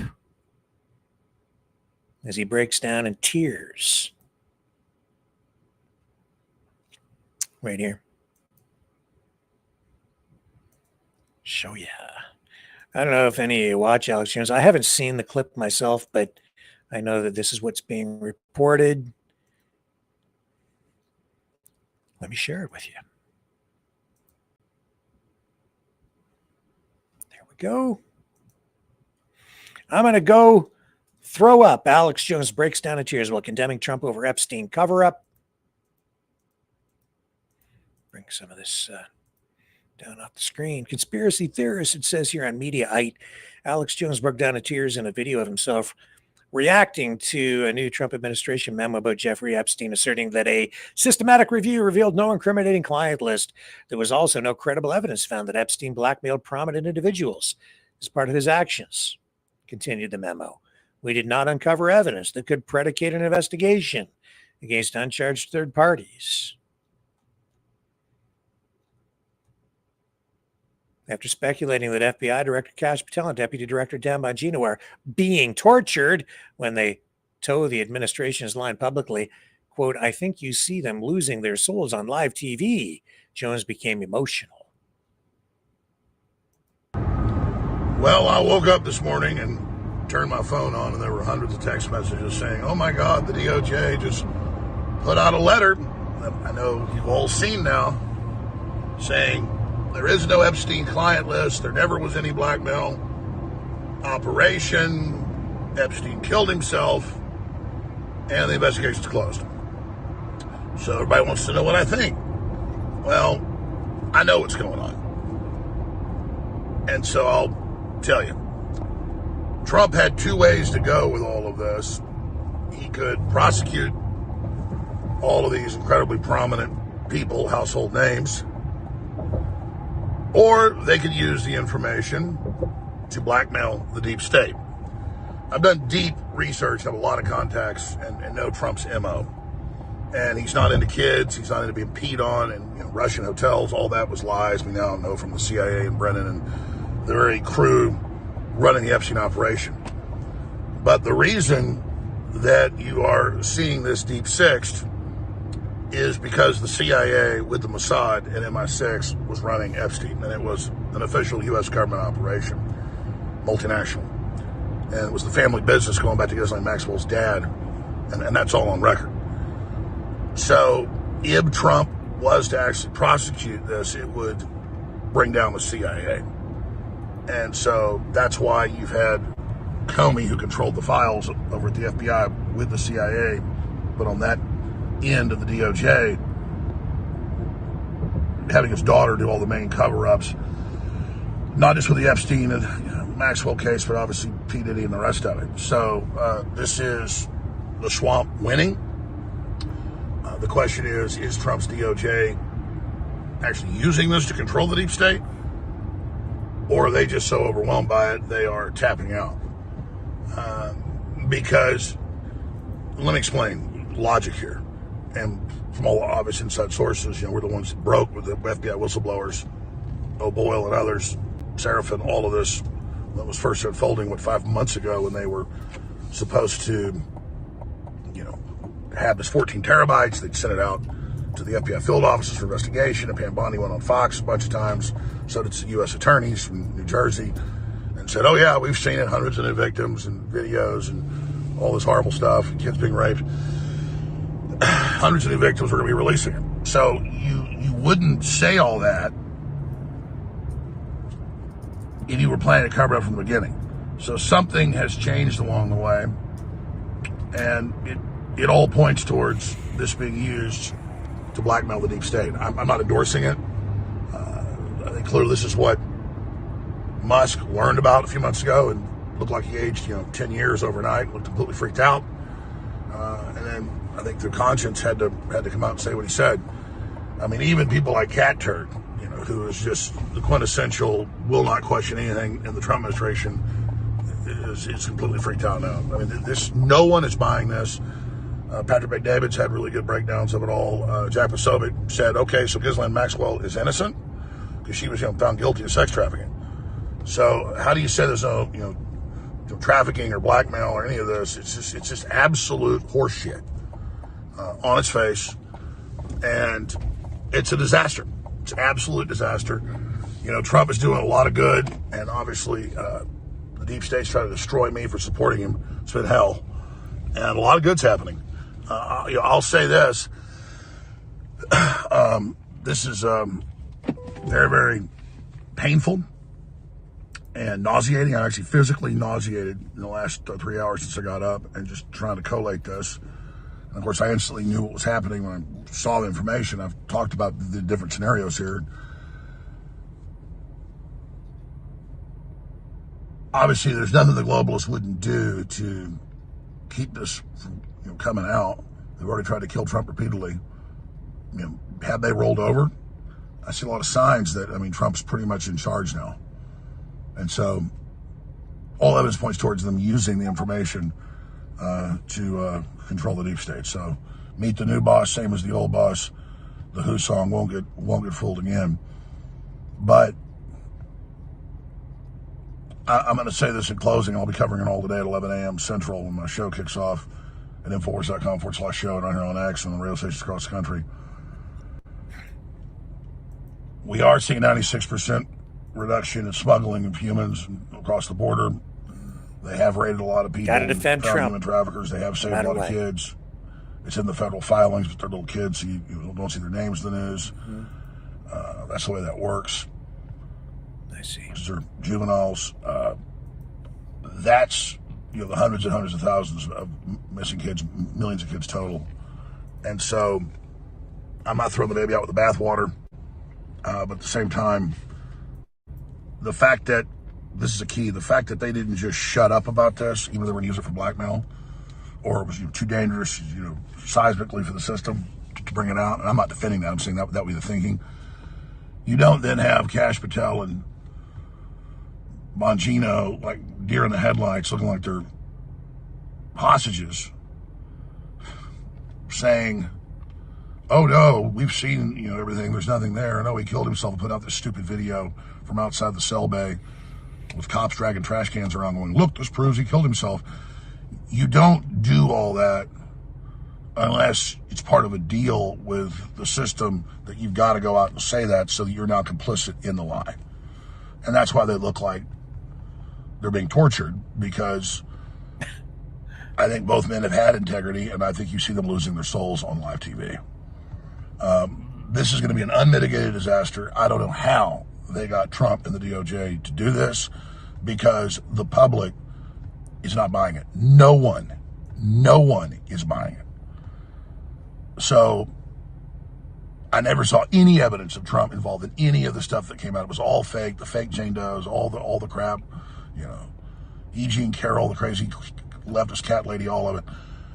So now by coming in and being part of the cover-up, the Trump administration has become part of it. I mean, it's just, you cannot see it any other way. So I just got to the office. I'm going to go throw up, actually. And this only happens every few years when something really, really bad happens or something. I mean, I'm physically going to puke probably right now. My mouth is watering right now. It's because I have integrity. And, I just really need the Trump administration to succeed and to save this country. And they're doing so much good. And then for them to do something like this tears my guts out. And, the left, they're all complicit. They're openly promoting pedophilia. We know they're pure evil. And they'll think it's all funny. Oh, look, Alex is sad. MAGA's tearing itself apart. Your globalist masters literally want you to eat bugs and live in a 5G, 200 square foot coffin apartment. Look at the left. Look at them all posing with their Pfizer shots, looking like dead zombies. I mean, come on. You guys are sick. And so you shouldn't look at those of us that have a soul still and have integrity in pain over this and celebrate, you dumb pieces of fucking shit. You're going against your own self-preservation, serving this evil globalist system in BlackRock and the New World Order and Hakeem Jeffries and all the rest of it. So I'm just processing this right now. I don't know on what planet Trump is doing all this good stuff in the real world and still being demonized by the corporate media and constant lies like, oh, there was no weather alert for flash floods in Texas by the National Weather Service. There was the day before and over 500 times. It's just constant lies. I need to defend Trump. He's being lied about. Oh. And then this type of shit happens. I don't even know what to say. I mean, it's just, it's beyond insane. You couldn't try to hurt yourself worse. You couldn't try to discredit the FBI worse than what they've done. Pam Bondi, all of it. All those videos are saying, yeah, she's seen the videos. It's all coming out. And then now it doesn't exist. I mean, what? Well, they're doing it, man. How do you defend it? 11 a.m. today, I'll be covering it. And no matter where this information goes, I'll always report the truth. Yeah, right. Okay, whatever.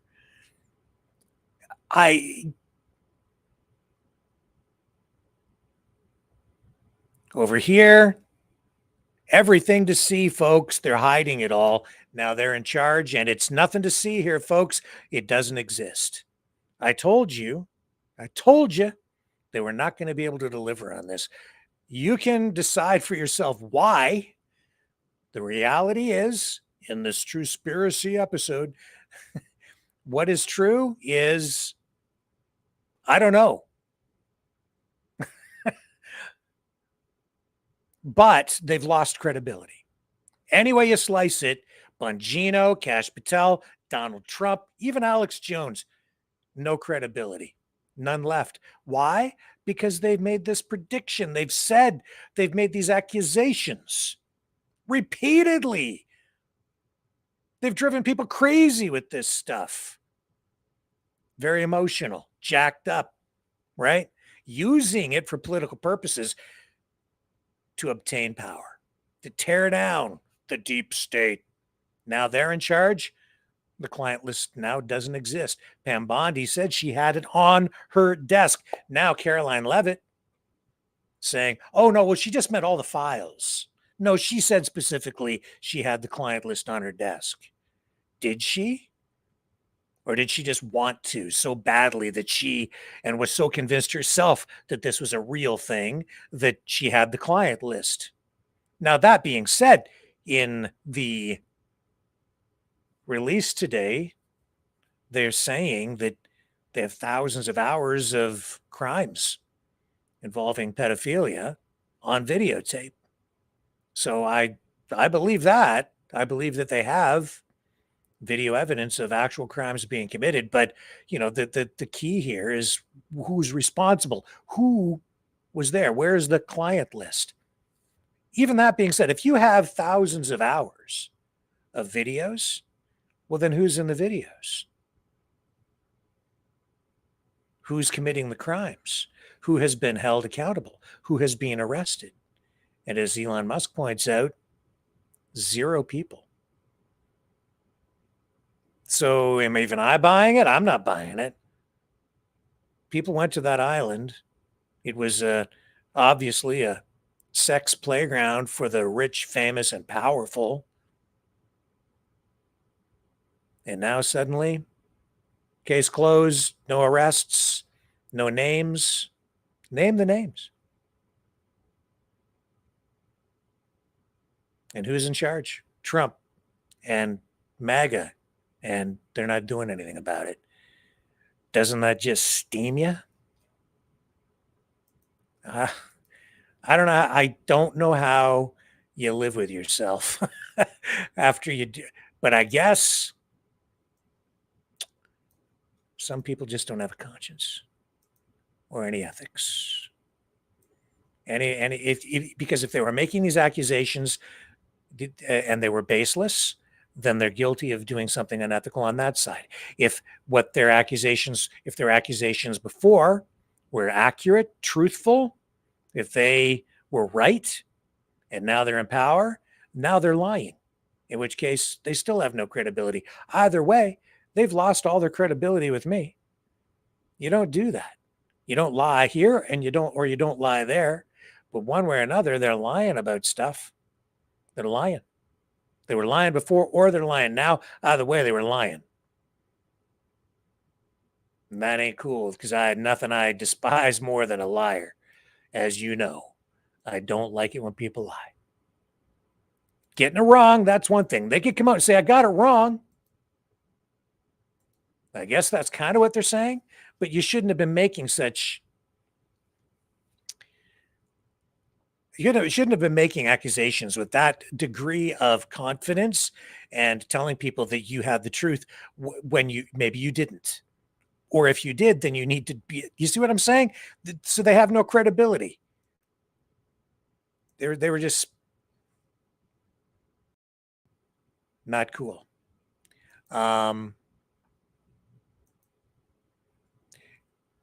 Predictions not coming true. Which brings me to our next story in this Truspiracies episode. In fact, before we get to this, let me just play this clip. Since this is kind of fun, some people may take this seriously. Personally, I don't. This is from Skywatch Signal. David Adair, teenage rocket scientist, who says he touched an alien engine at Area 51. He says, what if I told you the U.S. military had a symbiotic fusion engine not built by humans, and they brought in a 17-year-old to figure out how it worked? Well, this is the guy. Let me show you this clip. This is just something I picked up from one of these conspiratorial social media accounts on Twitter. I'll just play the clip. You can take from it what you want, any way you want. There are about 61 different rocket engines of propulsion systems that you could leave this planet with. 2 of them are just a solid and liquid fuel. I happen to just pick one out of the other 61 engines to pick from. I manufactured a magnetic fusion containment engine, which in simple essence is able to create a magnetic field capable of holding a thermal fusion reaction inside, like a chunk of the sun contained in a magnetic bottle. And when you tap that power, it allows you to have tremendous thrust, which is what makes the rocket go forward. There are about... Well, I guess we're going to Mars. And you don't need to worry about your rocket blowing up if you're using magnetism to propel you.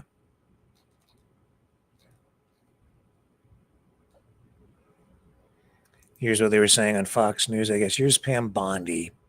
Yeah, here's the Pam Bondi lies, as they're putting it, related to the Epstein files. We'll just pivot back to that for a moment.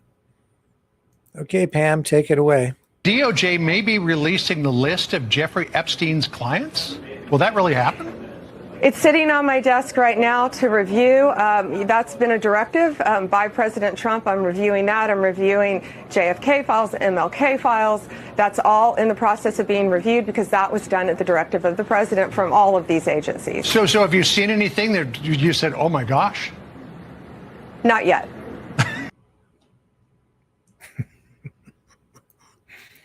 Mm-hmm.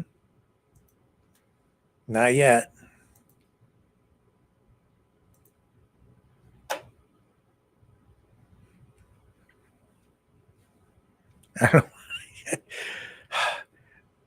Even the JFK files, everybody, what came out of all of that after all that time? And then those files came out, and I said before, it won't matter if they release every single file, which they say they have.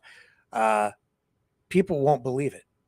Even if the truth is right in front of your face, if all the information is there and you have the truth, people will still not know for sure because so many conspiracies have been spun up surrounding the JFK story, the assassination. And that's exactly what's happened. The release of those files turned out to be something of a great big anticlimactic nothing burger. Another big anticlimactic nothing burger was this July 4th conspiracy. Oh, before I do that, just want to show you this because, hey, why not? Since we're in the true conspiracies, this is true, but it certainly contributes to the whole conspiratorial conspiracy surrounding Donald Trump and Jeffrey Epstein. Because, hey, what would this story be if I didn't show you a picture of Trump with Epstein? There you go. That'll fuel more speculation.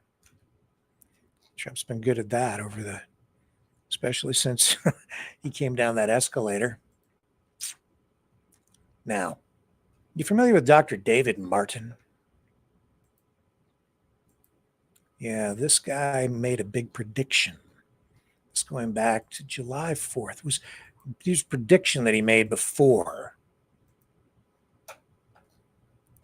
Let me just get my notes on this here so I kind of get things straight. So there's this study that came out, or this plan, I guess.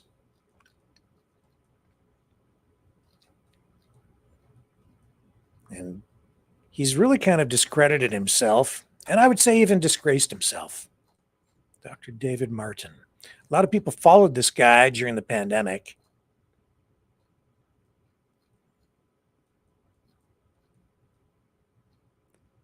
So I'm just looking for my notes on him. Here we go here. So yeah. So he made these claims and they were widely circulated, and at least one person sent it to me. And actually, this is why I took note of this story. It's because somebody sent me a message telling me about this prediction from Dr. David Martin, and it's all related. And they said, you should report on this. He says, I I sent this to all the other indie media, and you're the last one, and I'm sending it to you. Almost like a, hey, if you don't report on this, then obviously you're part of the problem, and you're part of the cover up or whatever it is. Well, okay, you can suggest that, I suppose, if you want to, or whatever the message was meant to be, but I've got nothing to do with it, man. All right. And I didn't report on it because I saw no basis in fact, and it was all speculation, and it's all related to this thingy here. Let me show you.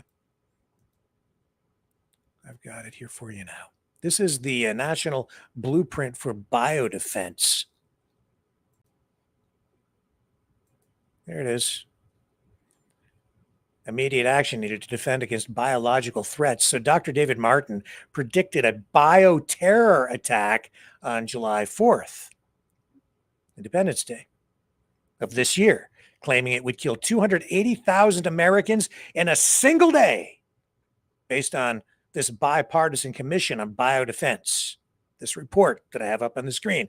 So what happened? Nothing, not a damn thing. That's why I didn't report on it, because this is like a theoretical scenario. It's an exercise.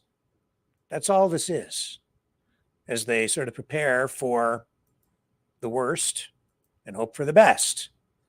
But when you spin this stuff up now, or even just by trying to prepare for any kind of a disaster, you run the risk of people getting a hold of the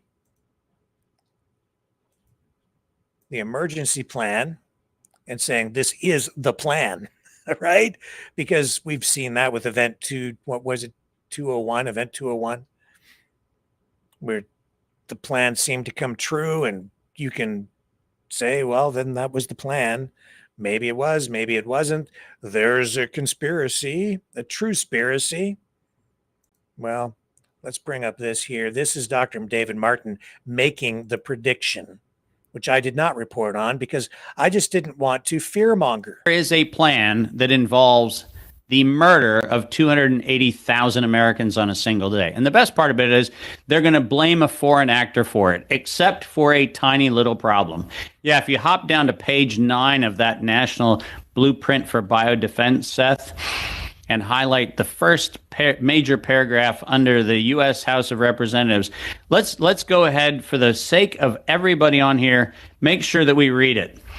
We were attacked, and we don't know who did the attack, but the infectious agent they used killed 280,000 Americans and infected at least 400,000 throughout the country on a single day, in addition to 200,000 dead and 800,000 sickened animals. Now, if you scroll up for a moment, Seth, and keep going until I tell you to stop, just keep scrolling. Scroll up, scroll up, scroll up. What you're going to find when you get to this page, oh, there you go. Look at ex officio members. If you look at the ex officio members of this particular committee, there are two names that I want to call your attention to: Gerald W. Parker and George Post. Those names are names that people should be familiar with, but they are not. These are veterinary scientists and gain-of-function scientists who have done an enormous amount of work in a variety of pathogens. George Post famously was very much involved in the Arizona contribution to the gain-of-function research that brought us COVID-19 and all of those kinds of things.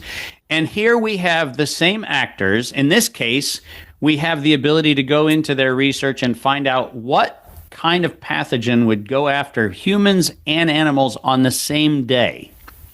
How do we figure out what that is? And it turns out that there are a bunch of options. Nipah virus is what they refer to in this scenario, but equine encephalitis, which is a huge gain-of-function problem, is something that these guys have been familiar with. And there are several other pathogens that these guys have been working with. And the fact is that they're telling us that on July 4th, on the celebration of the 249th year of America in its formation, we are going to allegedly have a biological weapons attack.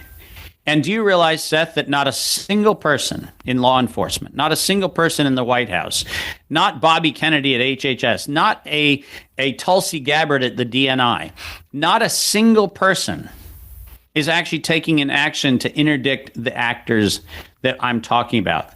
This is not a problem that happened during the Biden non-presidency. This is a thing that is a statement of intent to once again take advantage of human dynamics. So where we A statement of intent. He said that 280,000 people would die on July 4th, one day, as a result of this bioterror attack. It did not happen. Dr. David Martin discredited himself, and disgraced himself. He has no credibility. Zero. It is irresponsible to make those kinds of predictions. It is irresponsible to fearmonger like that. And that is exactly what he was doing. Clickbait, social media views. And he got a lot.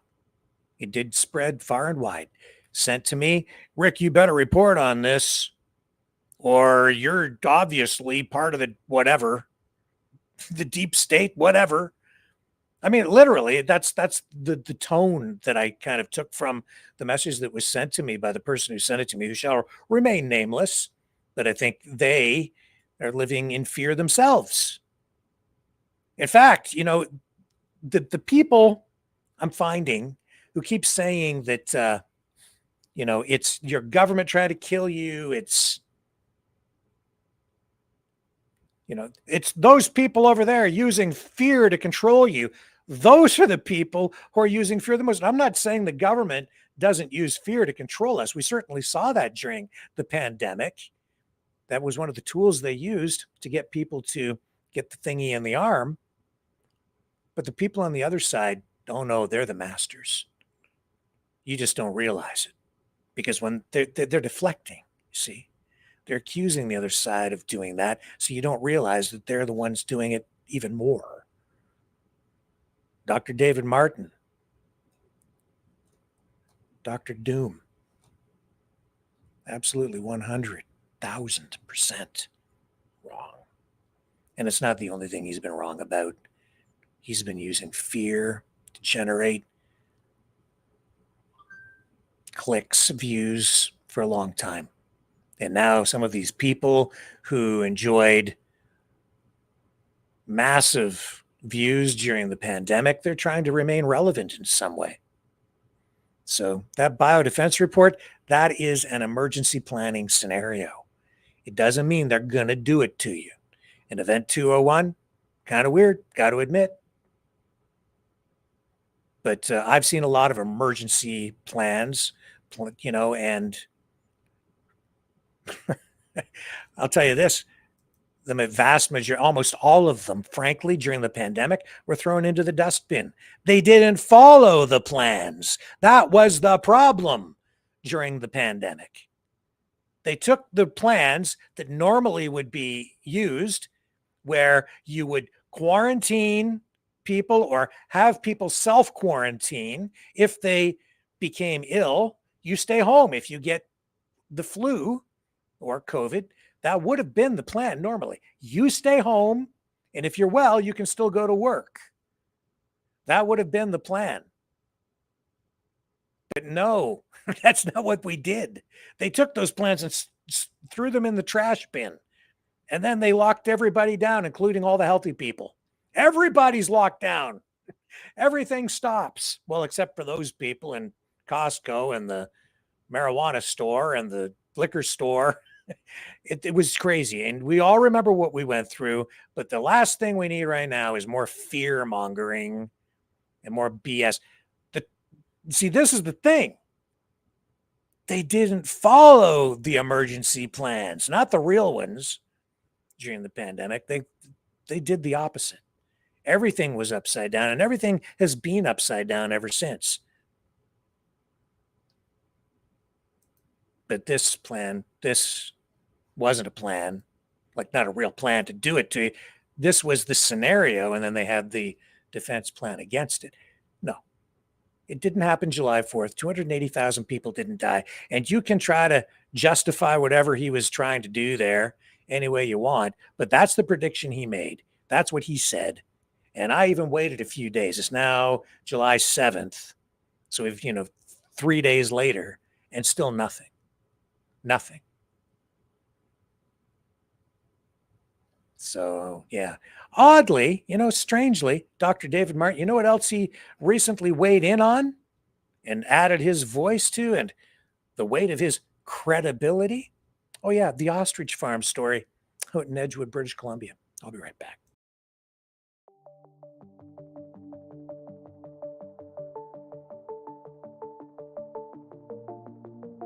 Greetings, brave Mavericks. Our quest for truth continues. We go beyond fake news. Together we expose propaganda. Together we pull others out of rabbit holes. We are maverick thinkers. We are all unique individuals, defenders of individual rights and freedoms, credible, trusted, grounded in reality. Maverick News, Maverick News. Defending free speech, free speech. Donate at freedomreporters.com. Do it now. Tomorrow may be too late. Maverick News. The world is watching.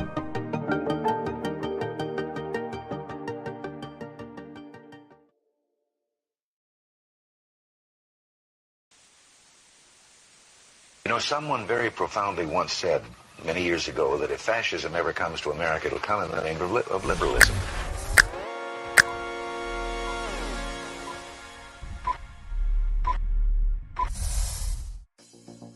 Well, I think it's time we ask ourselves if we still know the freedoms that were intended for us by the Founding Fathers.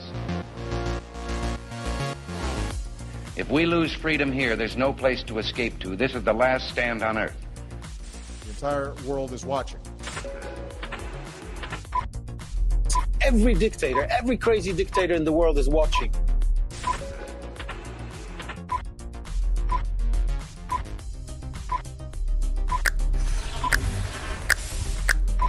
The world is watching. On TV, the entire world is watching. On social media. But the entire world is watching, and yes, they are seeing what we have apparently bravely been willing to say that others are thinking. Stand for freedom. Literally stand for freedom. Let's get this done. The entire world is watching. We're at war with the most dangerous enemy that has ever faced mankind in his long climb from the swamp to the stars. Maverick News. Maverick News. Maverick News. Let me have more control of my own destiny. The world is watching.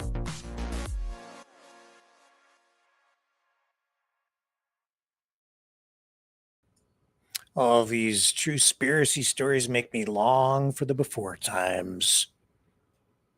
As complicated and as chaotic as they were even then, they were better than they are now. And I am not seeing things get better, frankly, under Donald J. Trump.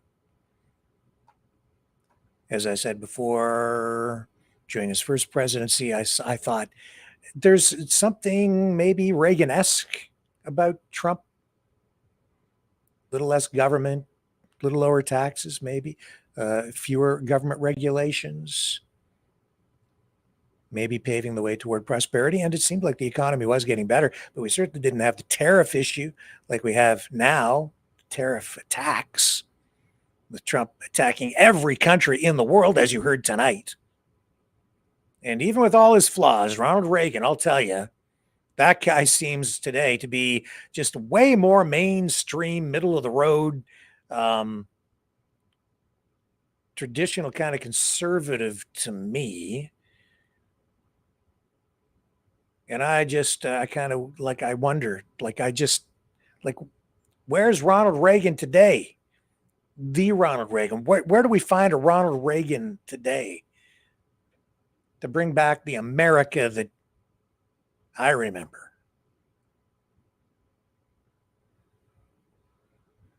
Well, I don't know. An America where you didn't have soldiers running through the streets, tracking down people, throwing them on planes and deporting them to a gulag in El Salvador, selling T-shirts for alligator Alcatraz,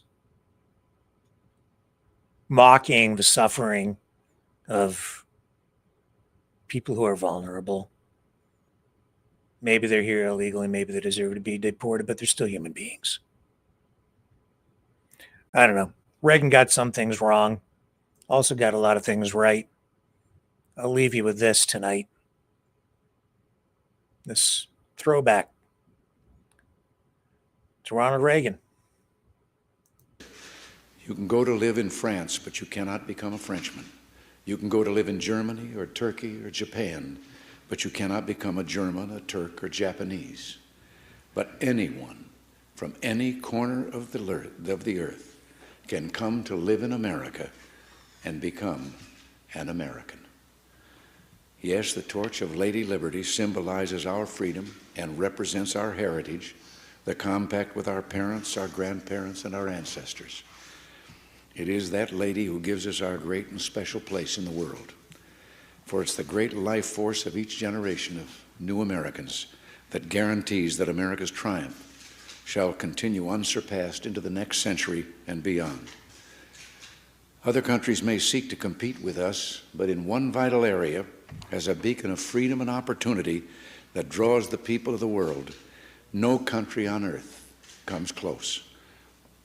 This, I believe, is one of the most important sources of America's greatness. We lead the world because, unique among nations, we draw our people, our strength, from every country and every corner of the world. And by doing so, we continuously renew and enrich our nation. While other countries cling to the stale past, here in America, we breathe life into dreams, we create the future, and the world follows us into tomorrow. Thanks to each wave of new arrivals to this land of opportunity, we're a nation forever young, forever bursting with energy and new ideas, and always on the cutting edge, always leading the world to the next frontier. This quality is vital to our future as a nation. If we ever closed the door to new Americans, our leadership in the world would soon be lost.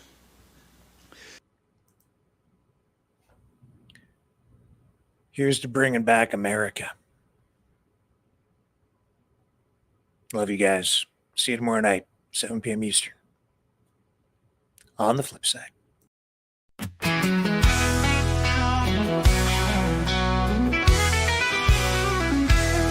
Down in the heart of Dixie, where the rivers meet the land, there's a whisper on the wind, a call to take a stand. We're rolling out of town with our boots up on the floor, searching for the freedom that we've been longing for.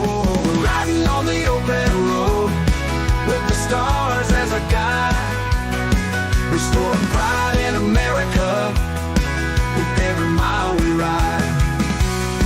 From the mountains to the prairies to the oceans, wide with foam, we're saving America, bringing freedom back home. Got my guitar in the back and a flag flying high, we're singing songs of glory under the big old sky. From the south to the north, from the east to the west, we're on a mission to put our nation to the test. We're riding on the open road with the stars as a guide, restoring pride in America with every mile we ride. From the mountains to the prairies to the oceans, wide with foam, we're saving America, bringing freedom back home.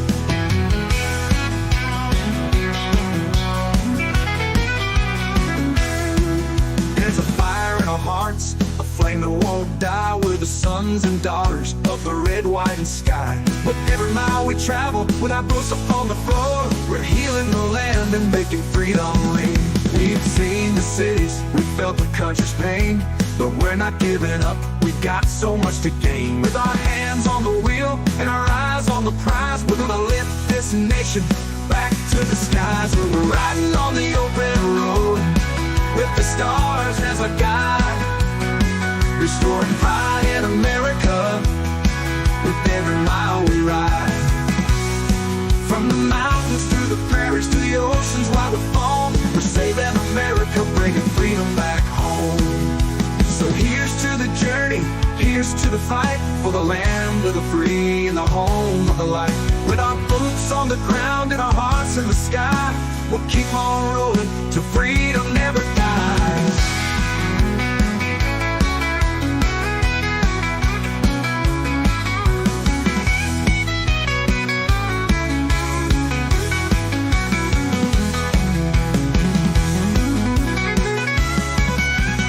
Here's to the journey, here's to the fight for the land of the free and the home of the light. With our boots on the ground and our hearts in the sky, we'll keep on rolling till freedom never dies. We're riding on the open road with the stars as our guide, restoring pride in America with every mile we ride. From the mountains to the prairies to the oceans while we foam, we're saving America, bringing freedom back home. We're healing never dies, we're healing never dies.